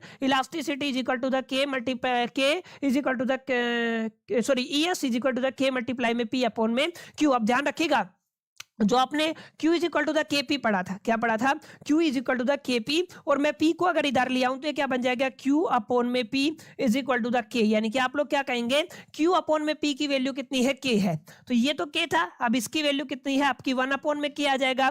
तो क्या कहेंगे? K मल्टीप्लाई में 1 अपॉन में K इज इक्वल टू कितना आ जाएगा आपका? 1। कट करके कितना आ जाएगा आपका? 1। सिंपल सा कॉन्सेप्ट है, सिंपल सी न्यूमेरिकल है, सवाल पूछा जा सकता है, इंपॉर्टेंट है। समझ में नहीं आ रहा तो रट लो, क्योंकि लास्ट टाइम चल रहे हैं। हमारा मेन मोटिव यही है कि किसी भी तरीके से पेपर के अंदर पास हुआ जाए, किसी भी तरीके से पेपर के अंदर ठीक ठाक नंबर लेके आ सके। तो नहीं समझ में आए तो इसको आप लोग रट सकते हो, ठीक है। अगर आप लोग चाहते हो इसका एक इजी एक्सप्लेनेशन, अगर आप लोग कंफ्यूज हो रहे हो तो मैं आपको बता देता हूं, देखिए कैसे करना है। एक बार दोबारा से समझ लीजिए ताकि आपको कोई डिफिकल्टी ना हो। जैसे यहाँ पे आपको क्या करना है, एक इक्वेशन लेके चलना है। क्या लेके चलना है? इक्वेशन लेके चलना है। Q is equal to the KP, ठीक है ना, यानी कि quantity is equal to the K multiply में आप लोग क्या लेके चलेंगे? P लेके चलेंगे। तो ये क्या हो जाएगा माय डियर फ्रेंड्स? आपका पहला इक्वेशन हो जाएगा। Q आपका क्वांटिटी है, K आपके देखिए Q क्या आपका क्वांटिटी, P क्या आपका प्राइस, और K क्या है? कांस्टेंट स्लोप कोएफिशिएंट, ठीक है। अब आपको क्या करना है? हमें इलास्टिसिटी निकालना है। तो इलास्टिसिटी का फॉर्मूला क्या होता है? हम लोग कहते हैं del percentage change in quantity upon में हम लोग क्या कहते हैं? Percentage change in price. Differential form में करना चाहते हैं तो मैंने बताया था, आप लोग लिख दीजिए DQ अपॉन में क्या आ जाएगा आपका DP, और इसका उल्टा करके लिख दीजिए, माने आप लोग क्या कहेंगे? P अपॉन में Q कह देंगे, ठीक है। अब जो ये इक्वेशन 1 है इसको डिफरेंशिएट अगर मैं कर देता हूं, इक्वेशन 1 को मैंने क्या किया? डिफरेंशिएट किया है। तो P के रिस्पेक्ट में तो ये क्या बन जाएगा आपका? DQ अपॉन में क्या बन जाएगा? DP। P के रिस्पेक्ट में करेंगे डिफरेंशिएशन, आपने सीखा होगा, तो कितना आ जाएगा? K। तो ये वाली जो वैल्यू है, ये वाली इक्वेशन नंबर कितनी होगी आपकी? 3 हो गई है, और ये वाली इक्वेशन नंबर 2 हो गई है, ठीक है। अब मेरे को क्या करना है? DQ बाय DP की वैल्यू यहाँ पे पुट कर देनी है। यानी मैं क्या कह सकता हूं? मैं ये कह सकता हूं sir ES is equal to the, इसकी वैल्यू कितनी आ गई? K, और मल्टीप्लाई में क्या आ गया? P अपॉन में Q। अब यहाँ पे देखिएगा ये वाली जो इक्वेशन है ना, ये क्या है? Q is equal to the KP है, ठीक है। अब मैं आपसे कहूं ये P इधर ले आओ तो ये क्या हो जाएगा? Q upon P is equal to कितना आ गया आपका? K। मैं कह देता हूं उल्टा कर दो तो ये क्या आ जाएगा? P अपॉन में Q, जो हमें चाहिए ये क्या हो जाएगा? 1 अपॉन में K हो जाएगा। समझ में आया? तो यानी कि इसकी जगह आप लोग क्या कह सकते हो? 1 अपॉन में K कह सकते हो, यानी आप लोग क्या कहोगे? K मल्टीप्लाई में 1 अपॉन में K, K से K कैंसिल, तो आप लोग क्या कहेंगे? Elasticity of demand is equal to the 1, ठीक है। तो ऐसे आप लोग प्रूफ कर सकते हो, बेसिक है, कोई ज्यादा लफड़ा नहीं है, इसको ऐसे भी कर सकते हो। एक ही बात है जो मैंने बताई ना, सेम ही कॉन्सेप्ट है, समझ में आया? तो माय डियर फ्रेंड्स, ये सारे मेरे हिसाब से, मेरी इवैल्यूएशन के हिसाब से, मेरे हिसाब से इनके अंदर से क्वेश्चन आपके एग्जामिनेशन के अंदर रिपीट होना चाहिए, या टॉपिक रिपीट होना चाहिए। मेरी इवैल्यूएशन के हिसाब से आपको केवल इतना ही करना चाहिए। कुछ बेसिक न्यूमेरिकल है जिन पे आपको जरूर गौर फरमाना है, जिनको अगर आप लोग अच्छे से तैयार कर लेंगे तो बहुत हद तक सवाल रिपीट आपके पेपर के अंदर हो जाएंगे। जैसे ये न्यूमेरिकल है, इसके अंदर आपको क्या पूछा गया है? ध्यान से पढ़िएगा। यहां पे पूछा गया है for the given below market demand schedule for a orange calculate the price elasticity of a demand. क्या निकालना है? Price elasticity of demand. अब आपको याद होना चाहिए, जब भी आप लोग प्राइस इलास्टिसिटी ऑफ डिमांड की बात करते हैं तो आपका फॉर्मूला होता है चेंज इन क्वांटिटी अपॉन में हम कहते हैं चेंज इन प्राइस, मल्टीप्लाई में हम लोग क्या कहते हैं? उल्टा कर दीजिए, प्राइस अपॉन में क्वांटिटी। ये हमारा बेसिक फॉर्मूला होता है, ठीक है। ये आपको याद रखना है, ये वाला फॉर्मूला आपको लगाना है। अब क्या कह रहा है? 45 से 40 वाला केस लेके चलना है। ये 45 रहा, ये 40 रहा, फाइनल कितना चेंज हुआ? देखिए अगर आप लोग प्राइस की बात करते हैं तो प्राइस कितना है आपका? 45 है, ठीक है। प्राइस कितना है? 45 है। 45 से 40 पे गए, चेंज कितना हुआ? डेल्टा पी की अगर आप लोग बात करते हैं तो फाइनल माइनस इनिशियल 45 से 40 तो 5 की कमी आई है, तो माइनस कितना हो जाएगा? 5 हो जाएगा। क्वांटिटी कितना था? 45 पे 10 कहां पे चले गए? 12 पे, यानी कि क्वांटिटी की वैल्यू कितनी थी? 10 थी, और चेंज इन क्वांटिटी कितना आया है? चेंज इन क्वांटिटी आया है 10 से 12, 12 में से 10 गया तो 2। फॉर्मूले के अंदर पुट करते हैं, फॉर्मूला क्या कहता है? Change in quantity, change in quantity 2 है, चेंज इन प्राइस कितना है आपका? माइनस का 5 है, गुना कर दो, मल्टीप्लाई में प्राइस कितना है? 45 है, और क्वांटिटी कितना है? सॉरी ये 45 है, याद रखिएगा 45, और क्वांटिटी कितना है? 10 है, ठीक है ना। अब यहाँ पे अगर आप लोग कैंसिल देखिए 5 से चला जाएगा, और अगर आप लोग 5 से जाते हैं तो 9 पंजा 45, कितना आ जाएगा? माइनस 9.5 आ जाएगा। कितना आ जाएगा? माइनस 9.5। तो इलास्टिसिटी ऑफ डिमांड कितना आ गया? माइनस 9.5। इसको कैंसिल करेंगे ना तो 1.8 आ जाएगा, ठीक है। सिंपल न्यूमेरिकल है, फॉर्मूले को याद रखिएगा। सोल्व हो जाएगा। ठीक है, ऐसे ही देखिए आपको 50 किलो से कहाँ पे जाना है, 40 किलो पे। तो ये रहा 50 और 50 से कहाँ पे गए, 40 पे। तो बताइए आपका प्राइस बताइए पहले। तो प्राइस कितना है, प्राइस है आपका 50 और चेंज इन प्राइस कितना आया है, आप 50 से 40 पे गए तो माइनस का 10 हुआ है। 50 पे क्वांटिटी कितना था, 25 था, तो क्वांटिटी कितना आ गया, 25 आ गया। चेंज कितना हुआ है, 25 से 32 पे गए हो तो डेल्टा क्यू बराबर है 25 + 30 7 का चेंज आया। ठीक है, फॉर्मूला क्या कहता है, इलास्टिसिटी ऑफ डिमांड बराबर है डेल्टा क्यू अपॉन में आ जाएगा डेल्टा पी मल्टीप्लाई में पी अपॉन में कितना आ जाएगा, क्यू आ जाएगा। ठीक है, डेल्टा क्यू कितना है आपका 7 है और पी कितना है आपका माइनस का 10 है। पी कितना है आपका 5 है और आपका क्यू कितना है 25 है। देखिए 5 5 कितना हो जाएगा, 25 हो जाएगा। ऊपर 7 नीचे कितना आ गया माइनस का 50, इसको डिवाइड कर दीजिएगा, जो भी आएगा वो आपका उत्तर हो जाएगा। ठीक है, 50/25। अच्छा, प्राइस था 50, मैंने कितना लिख दिया, 5 लिख दिया। प्राइस कितना था, 50 था, तो याद रखिएगा 0 आएगा। ठीक है, हाँ ये ठीक है, ये 0 की मिस्टेक थी, आप लोग इसको रेक्टिफाई कर लीजिएगा। ठीक है, एक और क्वेश्चन है सेम पैटर्न के ऊपर ही है, क्वेश्चन नंबर 35। इसको आप लोग जरूर अच्छे से कीजिएगा, सारी चीजें गिवन होती हैं यहाँ पे। जैसे यहाँ पे क्या गिवन है, चलिए आप इसको अपने हिसाब से कीजिएगा। कमेंट में आंसर क्या बताओगे, आंसर तो इसका गिवन है, एक ही न्यूमेरिकल है, बस इसको आपको करना है। एक इलास्टिसिटी ऑफ सप्लाई आप लोग जरूर पढ़ के जाइएगा, इंपॉर्टेंट है, इसके बारे में थोड़ा सा एक्सप्लेनेशन दिया होगा, इसको जरूर पढ़ लीजिएगा। ठीक है, बाकी 2 न्यूमेरिकल मैं आपके ऊपर छोड़ता हूं, सेम फॉर्मूला आपका काम करेगा। इलास्टिसिटी ऑफ डिमांड बराबर है delta Q upon delta P multiply में पी अपॉन क्यू। हालांकि आंसर के साथ मैंने ये स्क्रीनशॉट लगाया हुआ है, तो आपको करने में भी कोई आसानी नहीं होगी। ठीक है, it's all about my dear friends unit number 1। काफी डिटेल में जाकर के, काफी गहराई में जाकर के मेरी कोशिश रही है कि आपको चीजों को समझा दूं और कुछ ऐसे ऐसे क्वेश्चन, कुछ ऐसे ऐसे टॉपिक कर लें जो एग्जामिनेशन में रिपीट हो जाए। हालांकि यूनिट बहुत बड़ी है ये, इसके अंदर काफी कुछ हमें पढ़ना होता है, लेकिन हमने वो चीजें पढ़ी जिनके एग्जामिनेशन में इस बार आने के चांसेस बन रहे हैं। उम्मीद करता हूँ वीडियो पसंद आया होगा। वीडियो पसंद आए तो वीडियो को लाइक जरूर कर दीजिएगा, दोस्तों के साथ शेयर करना मत भूलिएगा। पहली दफे चैनल पे आए तो सब्सक्राइब करके बेल आइकन को जरूर प्रेस कर लीजिएगा। चलिए मिलते हैं नेक्स्ट वीडियो के अंदर, जब तक के लिए मैं तो soul the best, lucky learning.